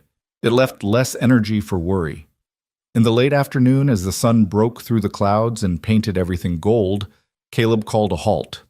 Enough. We've done more in 1 week than I managed in the last month. You need to rest before tomorrow. I'm fine. You're not fine. You're running yourself ragged. He wiped sweat from his forehead. Come on, let's sit for a minute. They settled on the porch steps, both dirty and exhausted, watching the sun sink toward the western mountains. The silence between them had evolved over the week from awkward to comfortable to something approaching companionable. They'd learned each other's rhythms, each other's silences. I'm scared, Taya admitted quietly. About tomorrow. So am I. She looked at him in surprise. You are? Terrified. I haven't been to town for a market day in over a year. Haven't faced that many people at once since Rachel's funeral. And that was bad enough without adding the controversy we're bringing. He leaned back against the porch post. But fear isn't a good enough reason not to do something. Rachel taught me that too. She taught you a lot of things. She did. And one of the last things she said, when the fever was really bad, when she was barely conscious, she grabbed my hand and said, Don't let them make you small, Caleb. Don't let them convince you that kindness is weakness or that love is foolish. Be big, be brave, be better than they are. His voice cracked slightly. I've been failing that command for 2 years, but tomorrow I'm going to try to do better. Taya reached out and took his hand, a gesture that felt both natural and monumentally significant. His hand was rough with calluses, warm, strong. He squeezed her fingers gently. We'll be brave together, she said. That's easier than being brave alone. Much easier. They sat like that as the sun set, hands linked, two people preparing to face a hostile world with nothing but their conviction that they had a right to exist. It wasn't much armor against the hatred they would face, but it was something. And sometimes, something was enough. Saturday morning dawned clear and cold, the kind of autumn day that promised winter was coming but hadn't quite arrived yet. Taya woke before sunrise, too anxious to sleep, and took extra care with her preparations. She washed thoroughly using water she'd heated on the small stove Caleb had set up in the barn. She combed her long dark hair until it shone, then braided it carefully and coiled the braid at the nape of her neck in the style she'd seen white women wear. She put on the blue dress Clara had given her, fumbling slightly with the buttons. It had been so long since she'd worn anything this nice. When she finally emerged from the barn, Caleb was waiting on the porch, and she barely recognized him. He'd shaved, revealing a strong jawline that had been hidden by 2 years of beard. He'd cut his hair, or had someone cut it. It was short and neat, combed back from his face. He wore clean trousers, a pressed white shirt, a vest, and a jacket that looked like it had been stored carefully and brought out for special occasions. He stared at her as she approached, his expression unreadable. "Do I look acceptable?" she asked, suddenly self-conscious. "You look—" He seemed to struggle for words. "You look like you could walk into any drawing room in the territory and belong there." Clara chose well. "You clean up pretty well yourself." "I clean up like a man trying not to embarrass his employee," he corrected, but there was humor in his voice. "Ready?" "No, but we're going anyway." They hitched up Caleb's horse to a small cart, easier than both riding and more practical for hauling supplies back from town. The drive to Silver Creek took 40 minutes, and they spent most of it in silence, each lost in their own thoughts and fears. As they approached the town, Taya could see it properly for the first time. On her first visit, she'd been too desperate and exhausted to pay attention to details. Now she took it in with clear eyes. A main street lined with wooden buildings, some painted, some raw timber weathering to gray. A general store, a bank, a saloon, a church with a white steeple, various other businesses she couldn't identify from a distance. People moved along the boardwalks, going about their Saturday business, unaware that their day was about to be disrupted. "There's Pike," Caleb said, pointing ahead. Sheriff Pike waited at the north end of Main Street, mounted on his horse, with Clara Pritchard standing beside him in a cart of her own. As Caleb pulled up beside them, Taya saw that several other people had gathered as well. Daniel Worth, looking nervous but determined. Judge Morrison, seated in a chair someone had brought out, his presence a statement of official sanction, and several women Taya didn't recognize, all wearing their Sunday best despite it being Saturday. "Right on time," Pike said approvingly. "Caleb, Miss Redbird, you both look very presentable. Are you ready?" "As ready as we'll ever be," Caleb said. "Then here's how this is going to work," Pike began, his voice carrying the authority of his position. "We're going to walk down Main Street together, all of us. Caleb and Miss Redbird in the lead, myself and Clara flanking, the others following. We'll stop at the general store first, conduct normal business, then proceed through the market. The goal is visibility and normalcy. We're not here to provoke, but we're also not here to hide." "What if someone tries to start trouble?" Taya asked. "Then I handle it," Pike said firmly. "That's my job. Your job is to hold your head high and show this town that you're not going anywhere." Clara climbed down from her cart and walked over to Taya. "Remember what I said. Walk tall. Look people in the eye. You have every right to be here. Don't let anyone convince you otherwise." Taya nodded, drawing strength from the older woman's conviction. They began their procession down Main Street. Caleb and Taya walked side by side, not touching but close enough that their solidarity was visible. Pike rode slowly on Caleb's right, Clara drove her cart on Taya's left, and the others followed behind like an honor guard. The reaction was immediate and dramatic. Conversation stopped mid-sentence. People on the boardwalks froze, staring. A woman grabbed her child and pulled him behind her skirts as if Taya were dangerous. A man spat on the ground, his disgust palpable. But others, a surprising number of others, simply watched with curiosity rather than hostility. "Keep walking," Pike said quietly. "Eyes forward." They passed the saloon, where several men had emerged to watch. Taya recognized Garrison among them, his face twisted with anger. He started to step off the boardwalk, moving as if to block their path, but Pike shifted his horse slightly, positioning himself between Garrison and Taya. "Morning, Garrison," Pike said pleasantly. "Beautiful day for a walk, isn't it?" Garrison's hands clenched into fists, but he didn't advance further.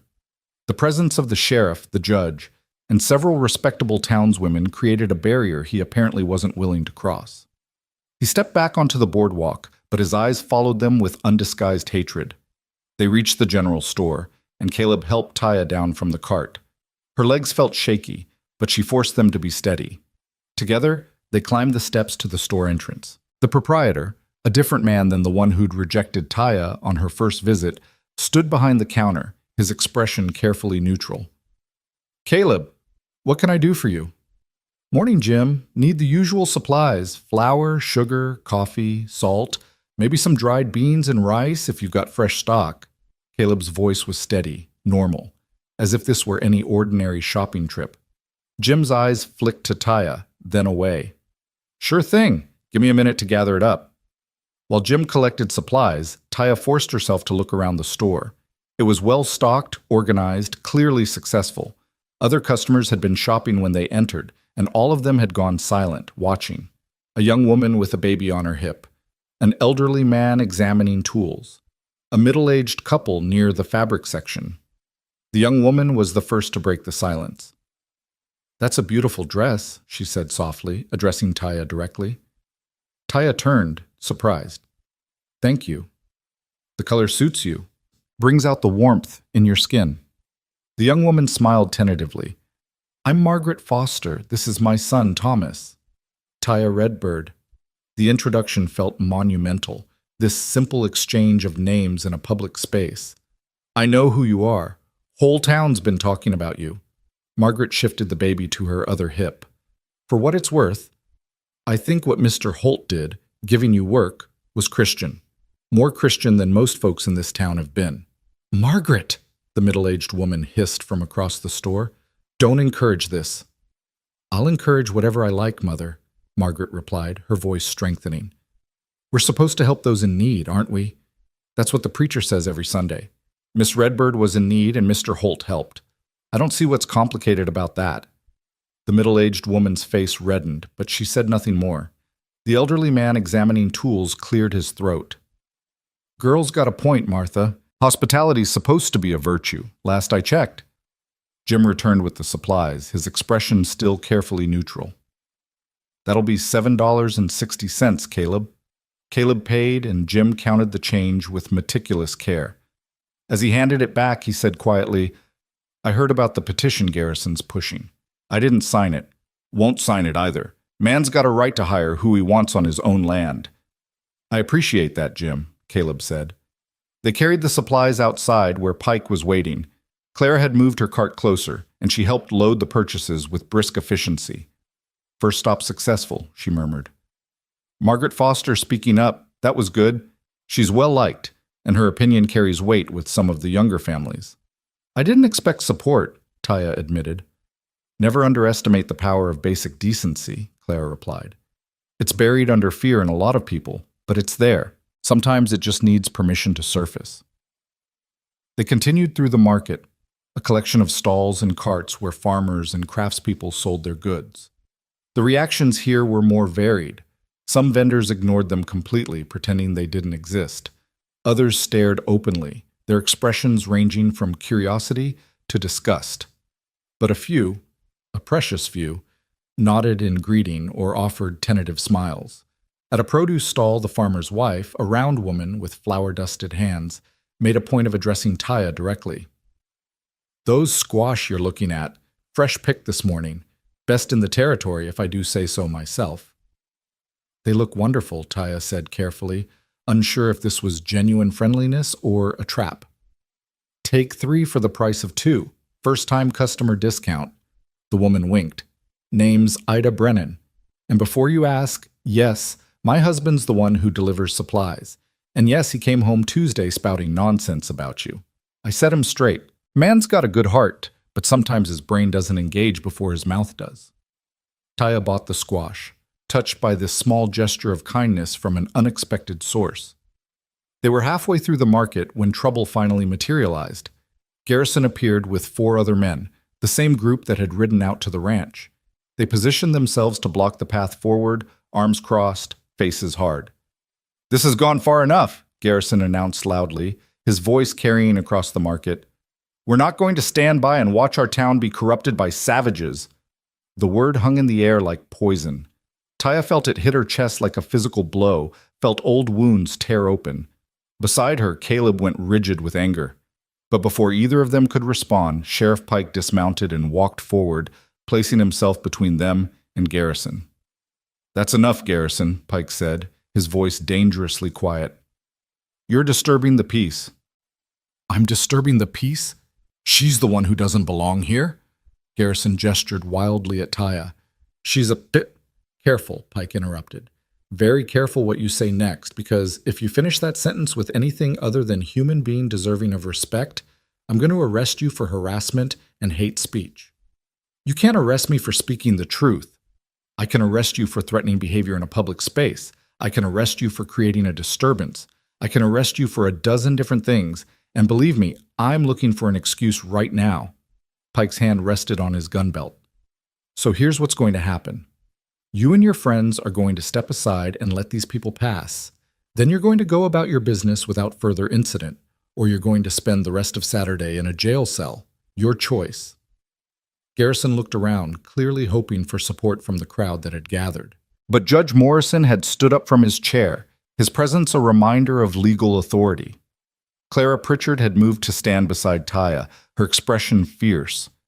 Margaret Foster had stepped forward with her baby, positioning herself on Taya's other side. Daniel Worth stood with them, trembling but present.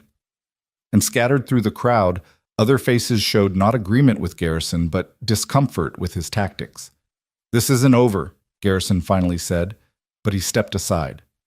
"Yes, it is," Pike replied, "for today at least. Now move along." Garrison and his friends retreated, but slowly, making sure everyone saw their defiance. The crowd began to disperse, conversations resuming, though now they were all about what had just transpired. Caleb leaned close to Taya. "You okay?" She nodded, not trusting her voice. The confrontation had shaken her more than she wanted to admit. But she was still standing, still here, still visible. They completed their circuit of the market without further incident, though the tension never fully dissipated. By the time they returned to the north end of Main Street, Taya felt exhausted. Not from physical labor, but from the emotional toll of being watched, judged, threatened, and defended in the space of an hour. "You did well," Clara said, touching Taya's arm gently. "Both of you. You showed this town that you're not afraid, that you're not going anywhere. That matters more than you know." "Thank you," Taya managed. "All of you, for standing with us." "That's what decent people do," Judge Morrison said, his voice carrying the weight of his years. "They stand together against indecency. It's not complicated, though some folks try to make it so." Pike remounted his horse. "I'll ride back with you part way. Make sure you get home safe. And I'll keep an eye on Garrison and his friends. They're angry, and angry men do stupid things." The ride back to the ranch was quiet, all of them processing what had happened. Pike left them at the turnoff to Caleb's property, tipping his hat in farewell. Caleb and Taya continued alone, the horse plodding steadily, the cart creaking. "We did it," Caleb finally said as the ranch came into view. "We survived it," Taya corrected. "That's not quite the same thing." "But it's something. It's a start." They unloaded the supplies in silence, both too drained for conversation. But as Taya carried the last sack of flour into the house, Caleb stopped her. "Taya, I'm proud of you, of how you handled yourself today. Rachel would have been proud too." The words nearly undid her. Taya set down the flour and turned away, not wanting him to see the tears that threatened. "I should get to the barn, clean up, rest." "Stay," Caleb said quietly. "Have dinner with me. In the house. We've earned it, don't you think, after today?" Taya turned back to look at him. This was crossing a line they'd been careful not to cross. Her domain was the barn, his was the house, and keeping those boundaries clear protected them both from gossip. But he was right. After what they'd been through today, after standing together against hatred and fear, some boundaries felt less important. "Dinner," she agreed, "but then I'm going back to the barn." "Of course." They prepared the meal together, simple food made special by the fact that they were eating it in celebration of survival. They talked about small things, avoiding the heavy topics of the day, letting themselves be just two people sharing a meal rather than symbols of social change. When dinner was finished and Taya finally returned to the barn, she lay in the hayloft and stared up at the dark rafters. Today had been terrifying and exhausting and at times humiliating, but they'd done it. They'd walked through Silver Creek together and emerged intact on the other side. It was just one day, one small victory in what would likely be a long battle, but it was a victory nonetheless. And tomorrow, they would wake up and do the work of building a life. Together. Despite everything the world threw at them. That was worth more than $3. That was worth everything. The weeks following their first appearance in Silver Creek settled into a pattern that was both ordinary and extraordinary. Ordinary in the daily rhythms of ranch work, feeding animals, mending fences, harvesting vegetables from the garden that Taya had coaxed back to life. Extraordinary in the way two people who'd been strangers were learning to exist as something more than employer and employee, something that defied easy categorization. Caleb stopped treating Taya like a hired hand and started treating her like a partner. When decisions needed to be made about the ranch, he consulted her. When problems arose, they solved them together. And slowly, imperceptibly at first, the house stopped being his domain and the barn stopped being hers. She found herself staying for dinner more nights than not, their conversation stretching long after the food was gone. He started appearing in the barn in the evenings, helping her with tasks that didn't really require two people, both of them finding excuses to extend the day just a little longer. The town's reaction evolved more slowly. On their second Saturday visit to the market, fewer people stared.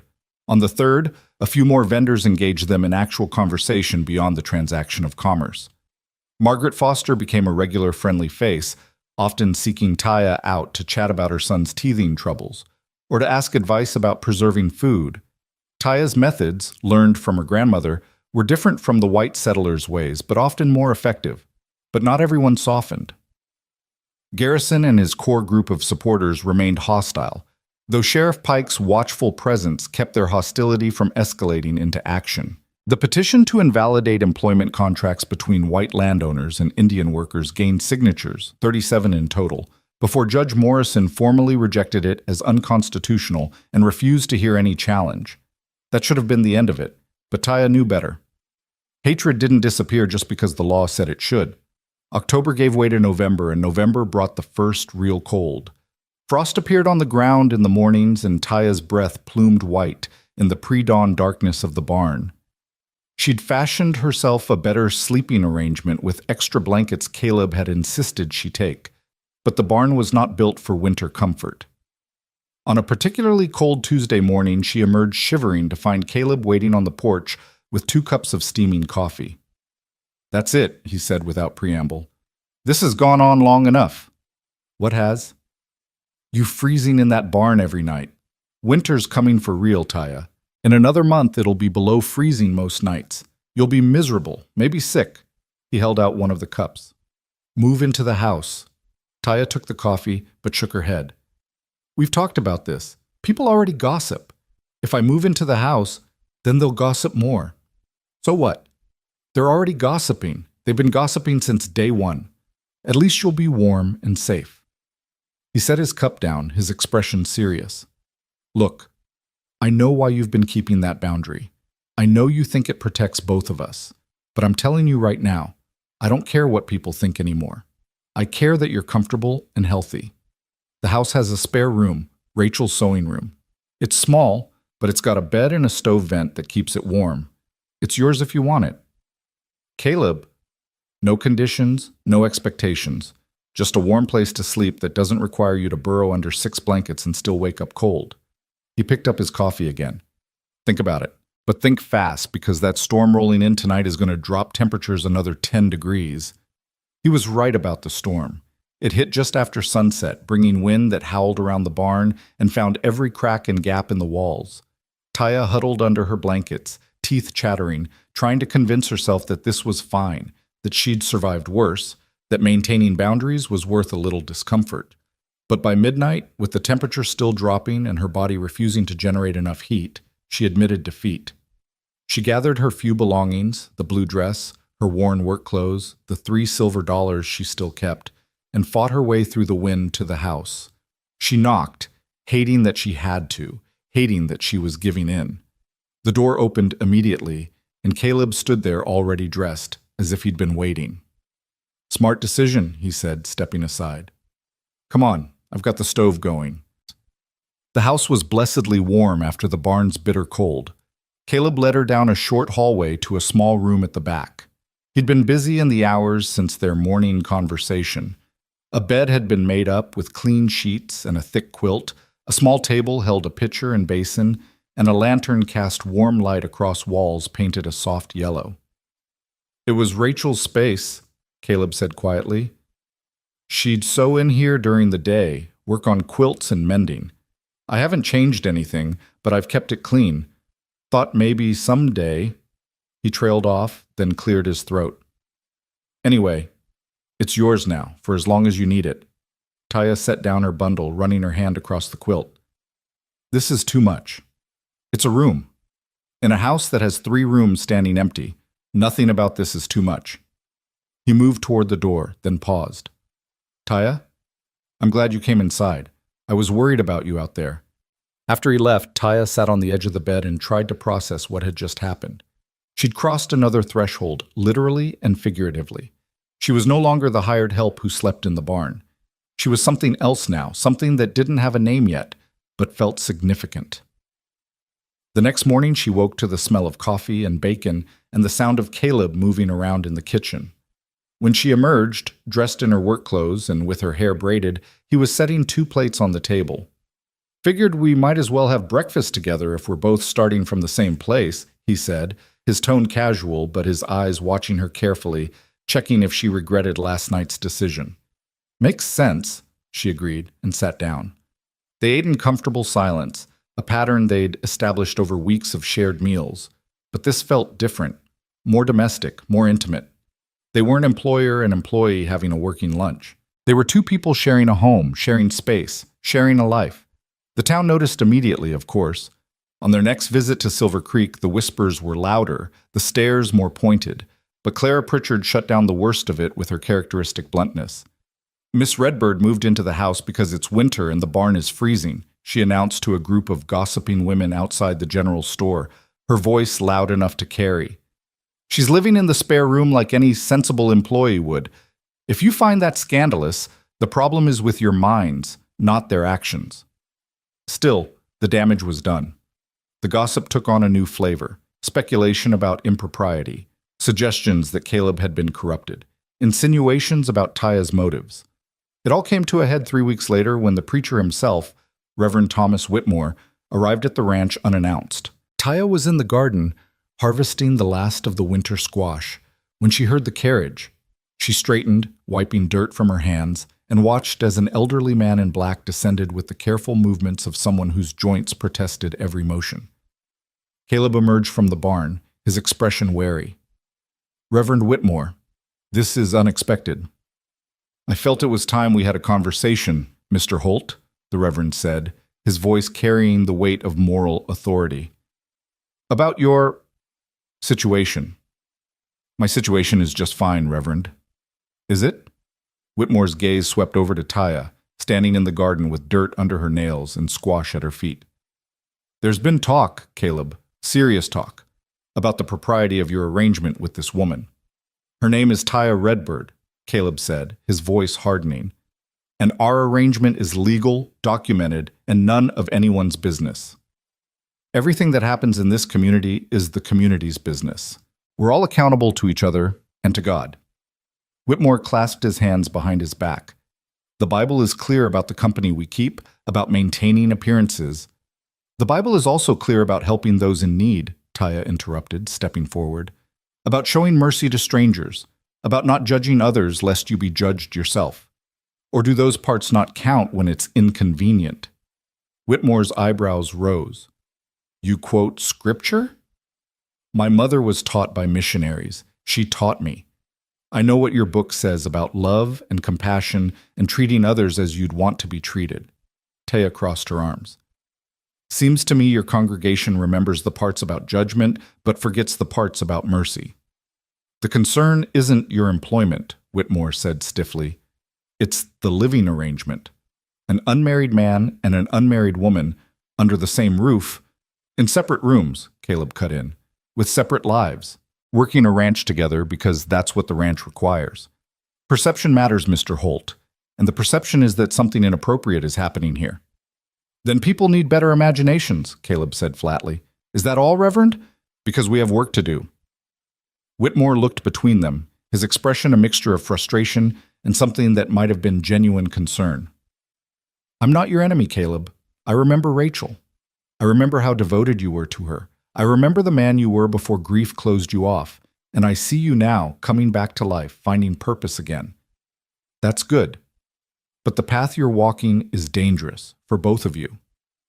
More dangerous than turning away someone who needed help? Taya asked. More dangerous than letting fear and prejudice dictate who deserves compassion. You don't understand how fragile peace is in places like Silver Creek, Whitmore said. How quickly good people can be pushed into doing bad things when they feel their way of life is threatened. Is that a warning? Caleb's voice was ice. It's an observation and a piece of advice.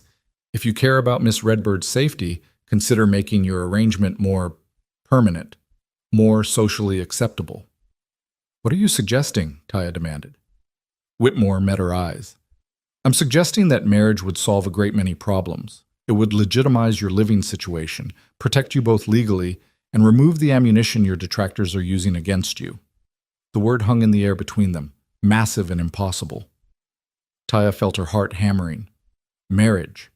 To Caleb. The idea was absurd. They barely knew each other, had been living and working together for less than 2 months. They were business partners, friends perhaps, but marriage? Get off my property, Caleb said, his voice shaking with rage. Right now. Caleb, I'm trying to help. You're trying to force us into a box that makes you comfortable. You're trying to fix a problem that only exists because people like you can't accept that a man and a woman might actually work together without some romantic entanglement. Caleb pointed toward the road. We don't need your help, and we sure as hell don't need your advice about marriage. Now leave. Whitmore climbed back into his carriage with wounded dignity. I'll pray for you both, he said, and drove away. After he left, Caleb and Taya stood in the yard, the Reverend's suggestion echoing between them. That was ridiculous, Caleb finally said. Marriage, as if that would solve anything. Completely ridiculous, Taya agreed. We barely know each other. Hardly at all. And marriage should be about love, not convenience. Absolutely.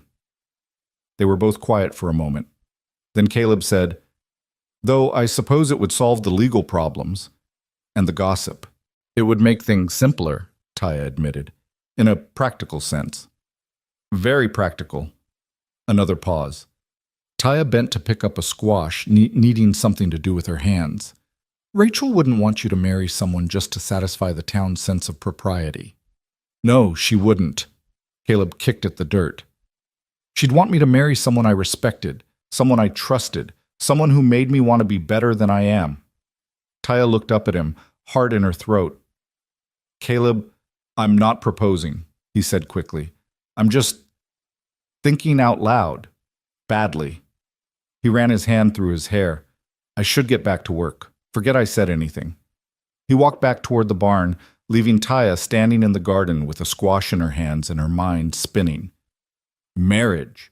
The word kept echoing, kept reshaping itself from absurd to possible to something she was afraid to examine too closely. The first snow came a week later, transforming the ranch into something from a photograph.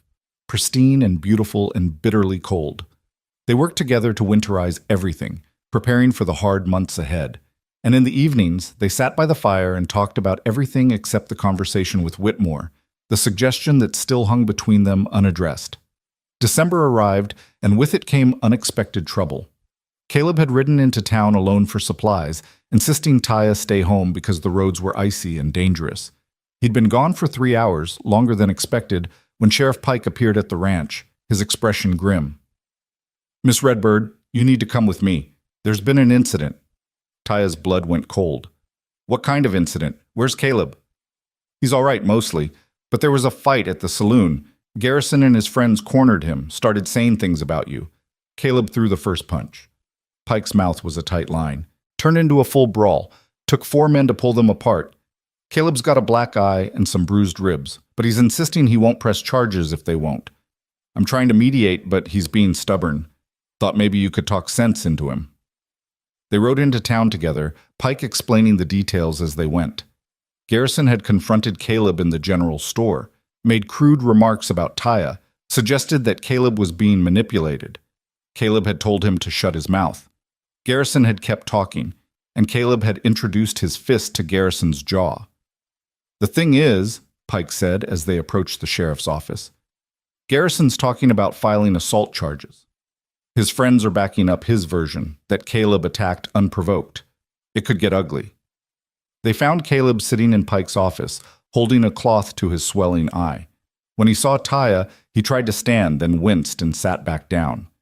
"You shouldn't have come into town," he said. "Roads are dangerous. You got into a fight defending my honor, and you're worried about icy roads?" Taya knelt beside his chair, gently moving his hand to examine the damage. "You're an idiot. He was saying terrible things about you. I've heard terrible things before. I'll hear them again. You can't fight everyone who says something cruel." "I can try." Despite everything, Taya felt warmth spread through her chest. This man, this stubborn, grieving, decent man, had risked arrest defending her reputation. It was foolish and wonderful and completely impractical. Sheriff Pike cleared his throat. "Here's the situation. I can arrest Caleb for assault, or I can arrest all of them for creating a public disturbance. Neither option helps anyone. What I'd prefer is for cooler heads to prevail and everyone to walk away from this." "I'll walk away," Caleb said, "but I'm not apologizing." "I'm not asking you to apologize. I'm asking you to not make this worse." Pike leaned against his desk. "Garrison's demanding satisfaction. Says his reputation's been damaged, his honor insulted." "His honor?" Taya repeated bitterly. "What about mine? What about what he said about me?" "In the eyes of men like Garrison, you don't have honor to insult," Pike said bluntly. "That's the ugly truth, which is why this situation is so volatile." The door opened and Judge Morrison entered, followed by Clara Pritchard and, surprisingly, Reverend Whitmore. The small office suddenly felt very crowded. "I've heard about the altercation," Morrison said without preamble, "and I've been in consultation with the Reverend and Mrs. Pritchard about a possible solution." "If it involves apologizing to Garrison, you can forget it," Caleb said. "It doesn't." Morrison pulled out a folded document. "It involves making your relationship with Miss Redbird official in a way that even the most hostile critics would have to respect." Taya felt her stomach drop. "You're talking about marriage." "I'm talking about legal protection," Morrison corrected. "Miss Redbird, as things stand now, you're vulnerable. Your employment contract gives you some rights, but not many. You can be asked to leave Silver Creek at any time. You have no legal standing beyond what Mr. Holt provides. But as his wife, you'd have full legal status, property rights, protection under territorial law. And perhaps most importantly, any insult to you would be an insult to him, legally actionable." "You want us to get married to solve a political problem," Taya said flatly. "I want you to get married to survive," Clara interjected. "Because like it or not, this situation is escalating. Garrison's not going to let this go. He's already talking about running for mayor next year on a platform of moral restoration. If he wins, he'll make your life hell. But if you're married, legitimately, legally married, he loses his best weapon against you." "This is insane," Caleb said. "We can't just—" "Marriage isn't something you do for political convenience." "Sometimes it is," Whitmore said quietly. "I've performed dozens of marriages in my time. Some were love matches, some were practical arrangements. Some started as one and became the other. There's no shame in marrying for practical reasons, as long as both parties are honest about what they're entering into." Taya looked at Caleb, really looked at him. His eye was swelling shut, his lip was split, and he was holding his ribs gingerly. He'd gotten these injuries defending her, and now these well-meaning people were suggesting they formalize a relationship that barely existed. "Can we have a moment alone?" Taya asked. "Just Caleb and me?" Everyone filed out, leaving them in the office. Taya pulled up a chair and sat across from Caleb, their knees almost touching. "What do you think?" she asked quietly. "I think it's crazy. I think we're being pushed into something we're not ready for." He paused. "But I also think they're right about the danger. Garrison's not going to stop. And I can't protect you with my fists. Today proved that." "So you'd marry me to protect me?" "I'd marry you because—" He stopped, started again. "Because somewhere in the last 2 months, you've become the most important person in my life. Because I wake up thinking about what we'll work on together that day. Because I go to sleep grateful that you're safe under my roof.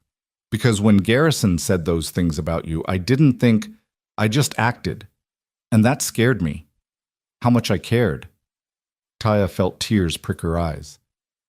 Caleb, I'm not saying I'm in love with you. That would be dishonest, and you deserve honesty. I'm still grieving Rachel. I probably will be for years. But I care about you, I respect you, I trust you, and maybe that's not romantic love, but it's something real. He reached out, took her hand. If we do this, if we get married, it'll be real. Not a performance for the town. A real partnership, real commitment. Can you live with that?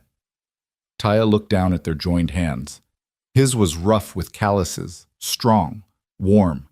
The same hand that had opened a door when all others closed. The same hand that had taught her how to repair fences and gentle, skittish horses. The same hand that had just fought for her honor. She thought about Nawel, her first husband, lost to violence. She thought about the months of running, of surviving, of being alone.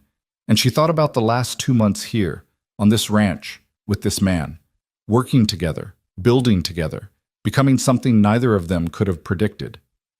I can live with that, she said quietly. I think maybe I already am. They were married 2 days later in Judge Morrison's private chambers, with Sheriff Pike and Clara Pritchard as witnesses. Reverend Whitmore performed the ceremony, brief, dignified, and oddly moving despite the circumstances. Taya wore the blue dress. Caleb wore his best suit, and when they exchanged vows, promising partnership and respect and mutual protection, the words felt more meaningful than either had expected. The ring Caleb slipped on her finger had belonged to his grandmother, a simple gold band he'd kept in a drawer, unsure what to do with it. It fit perfectly. After the ceremony, they signed the documents that made it official. Mrs. Taya Holt. The name felt strange and right at the same time. You'll need to file this with the territorial records, Morrison told them, and I'd suggest making the announcement public as soon as possible. Don't give the gossips time to create their own narrative. They made the announcement that very afternoon, standing together in front of the general store while Sheriff Pike ensured order. The reaction was mixed: shock, outrage, reluctant acceptance, and from a surprising number of people, relief. Margaret Foster burst into tears and hugged Taya, whispering, "Now maybe people will leave you alone." Ida Brennan, the farmer's wife, declared it the most romantic thing she'd heard in years. And several townspeople who'd been neutral suddenly seemed willing to accept Taya now that she had the legitimacy of marriage. But Garrison and his supporters were furious. Garrison himself stood on the opposite boardwalk, his face purple with rage, and shouted, "This isn't over, Holt. You've contaminated your family line, spat on everything decent folks believe in." "My family line is my business," Caleb shouted back. "And if you've got a problem with who I married, take it up with God and the territorial judge, because they both sanctioned it." They rode back to the ranch in the fading afternoon light, now husband and wife in the eyes of the law, if not yet in their own minds. The ring on Taya's finger caught the sunlight, glinting gold. "That was quite a day," Caleb said as they pulled into the yard. "Quite a day," Taya agreed. "Are you having regrets?" "No." His answer was immediate. "Are you?" "No."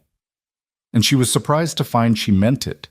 They tended to the evening chores together, the familiar routines grounding them after the chaos of the day. But when it came time to go inside, they both hesitated at the door. "So," Caleb said awkwardly, "we're married now." "We are. But nothing has to change. I mean, your room is still your room. This is still a partnership, not... I'm not expecting..." He trailed off, his face reddening.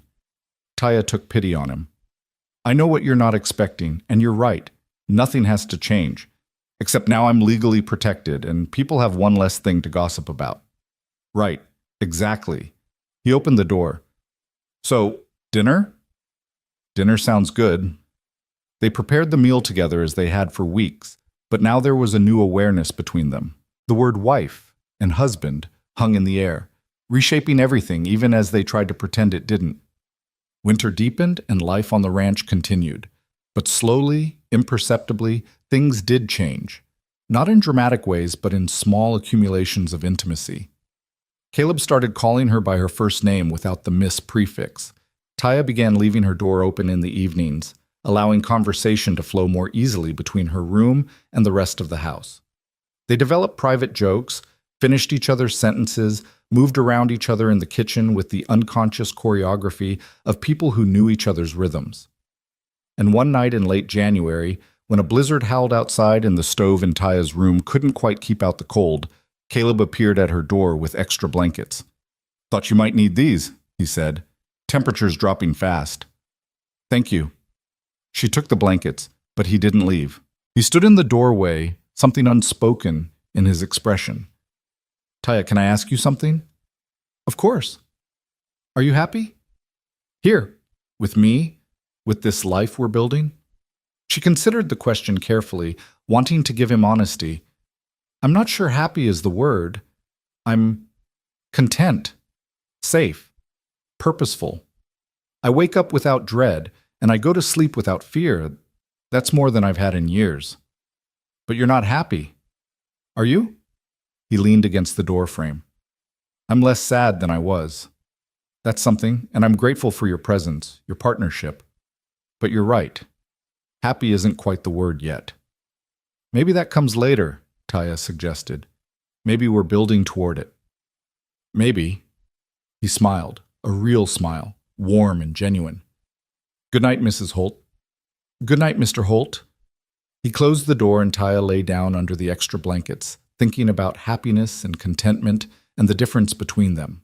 And for the first time since Nahuel's death, she allowed herself to imagine a future that held more than just survival. A future with laughter and ease and possibly even joy. Spring came slowly, reluctantly, the frozen ground yielding inch by inch to warmth and possibility. With the thaw came the inevitable confrontation they'd been dreading. Garrison, apparently driven to desperation by the success of Caleb and Taya's marriage, by the way the town had gradually accepted them, made one final attempt to drive them out. He arrived at the ranch on a warm April morning with the same 4 men who'd accompanied him before, plus 2 new recruits. They came armed, rifles visible in saddle holsters, hands resting on gun belts, and their intentions were clear. "This is your last chance, Holt," Garrison called from horseback. "Leave Silver Creek, take your squaw wife and go somewhere your kind is welcome." Caleb emerged from the barn, and Taya appeared from the house. They stood together, united, unafraid. "This is my land," Caleb said calmly. "My home. Our home. We're not going anywhere. Then we'll burn you out." Before Garrison could make good on the threat, Sheriff Pike appeared from around the side of the house, his rifle aimed at Garrison's chest. Behind him came Judge Morrison, Daniel Worth, Clara Pritchard, Margaret Foster, and her husband, Ida Brennan, and her husband, and a dozen other townspeople, all armed, all determined. "I don't think you will," Pike said quietly. "Because, if you try, you'll have to go through all of us first." Garrison looked around at the assembled group, his face draining of color as he realized he was outmanned and outgunned. "This is our town," Clara Pritchard said firmly, "and we decide who belongs here, not you. The Holts are members of this community, legally married, legally employed, and under our protection. If you can't accept that, then maybe you're the one who should leave." The standoff lasted for a long, tense minute. Then Garrison wheeled his horse around and rode away, his companions following. They'd return to Silver Creek, would continue to harbor their hatred, would find new targets for their fear and anger. But they wouldn't be back to this ranch. They'd lost, and everyone knew it. After the crowd dispersed, after the thanks had been given and the supporters had ridden back to town, Caleb and Taya stood alone in their yard, processing what had just happened. "The town stood up for us," Taya said, still amazed. "They actually came to help." "Not the whole town, but enough of it." Caleb put his arm around her shoulders, a gesture that had become natural over the months. "We changed some minds, not all of them, but some. That's how change happens, one person at a time." Taya leaned into him, allowing herself to accept the comfort and support.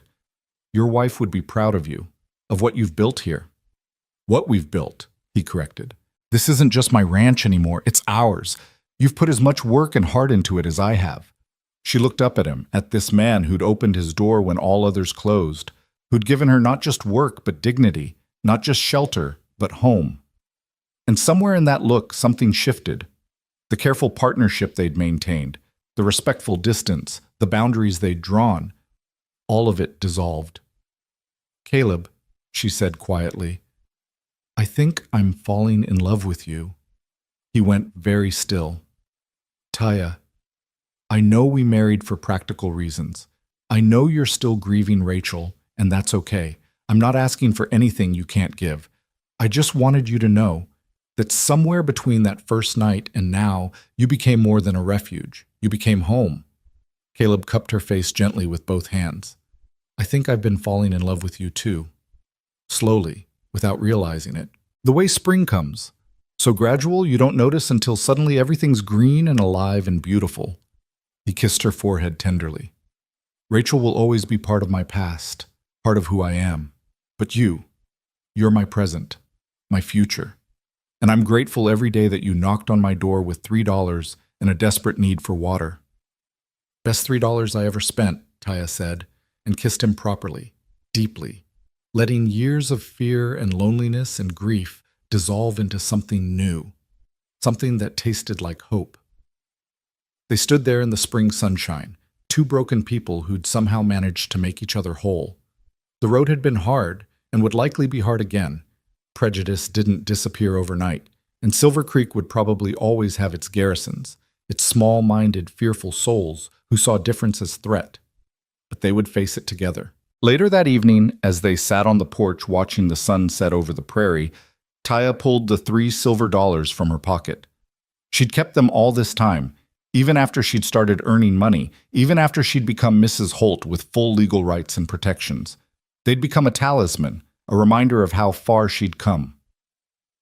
"Do you remember what you said that first night?" she asked Caleb. "When I tried to pay you, I said water and soap weren't worth that much. And I said I'd work for it." She held up the coins, letting them catch the fading light. "I think I've paid my debt." "You paid that debt months ago. Everything since has been partnership, not payment." "Then I'd like to give these to you." She pressed the coins into his hand. "Not as payment, as a reminder of the night you chose compassion over fear, of the door that opened when all others closed, of $3 that changed 2 lives. Caleb looked down at the coins, then back at her, his eyes bright with emotion. "These started everything, didn't they?" "No," Taya corrected.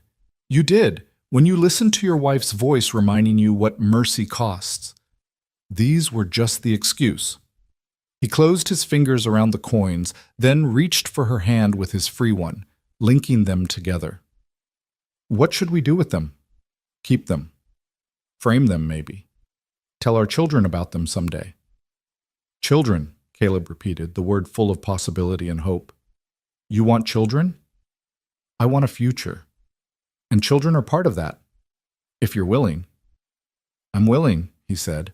"I'm willing to build whatever life we can imagine together. A ranch, a family, a place where anyone who knocks on our door gets water and kindness, no matter who they are or where they come from. A place where $3 is enough to start a revolution," Taya added. "The best kind of revolution," Caleb agreed. "The kind that happens one open door at a time." They sat together as darkness fell. Two people who'd found each other in the most unlikely circumstances, who'd chosen each other again and again despite every obstacle the world placed in their path. The stars emerged overhead, the same stars that had watched over Taya during her desperate walk to Silver Creek, the same stars that had shone on Rachel's grave and Caleb's grief. But tonight, they shone on something new, on hope fulfilled, on love discovered, on a home built from nothing but determination, partnership, and the revolutionary act of treating each other with dignity and respect. In the years that followed, the story of the $3 became legend in Silver Creek. People told it to their children, who told it to their children. The tale of the Apache woman who knocked on a door with $3 and a desperate plea, and the widowed rancher who chose compassion over fear. How they became partners, then spouses, then pillars of the community. How their ranch became a symbol of what was possible when people chose understanding over hatred. The 3 coins themselves were framed and hung above the fireplace, a reminder of how small acts of kindness could ripple outward, could change not just individual lives but entire communities. And when visitors asked about them, Caleb and Taya would tell the story together, finishing each other's sentences, their hands linked, their love evident in every word. It wasn't a perfect life. Such things didn't exist. There were still people in Silver Creek who never fully accepted Taya, still moments of tension and misunderstanding. But they had each other, and they had a home, and they had proof that $3 and the courage to knock on one more door could be the beginning of everything. The house no longer echoed with grief. It rang with laughter, with children's voices, with the sounds of a life fully lived. And on quiet evenings, when Caleb and Taya sat on their porch watching the sunset over the prairie they'd tended together for decades, they would remember that first night, the knock, the hesitation, the door that opened, and they would be grateful for $3, a basin of water, and the courage to believe that somewhere in this hard world there was still room for mercy, still space for love, still hope for tomorrow. The wind swept across the prairie, carrying away the last of the dust between them, between past and present, between fear and hope. And in its place, it left peace, purpose, home. That was worth more than $3. That was worth everything.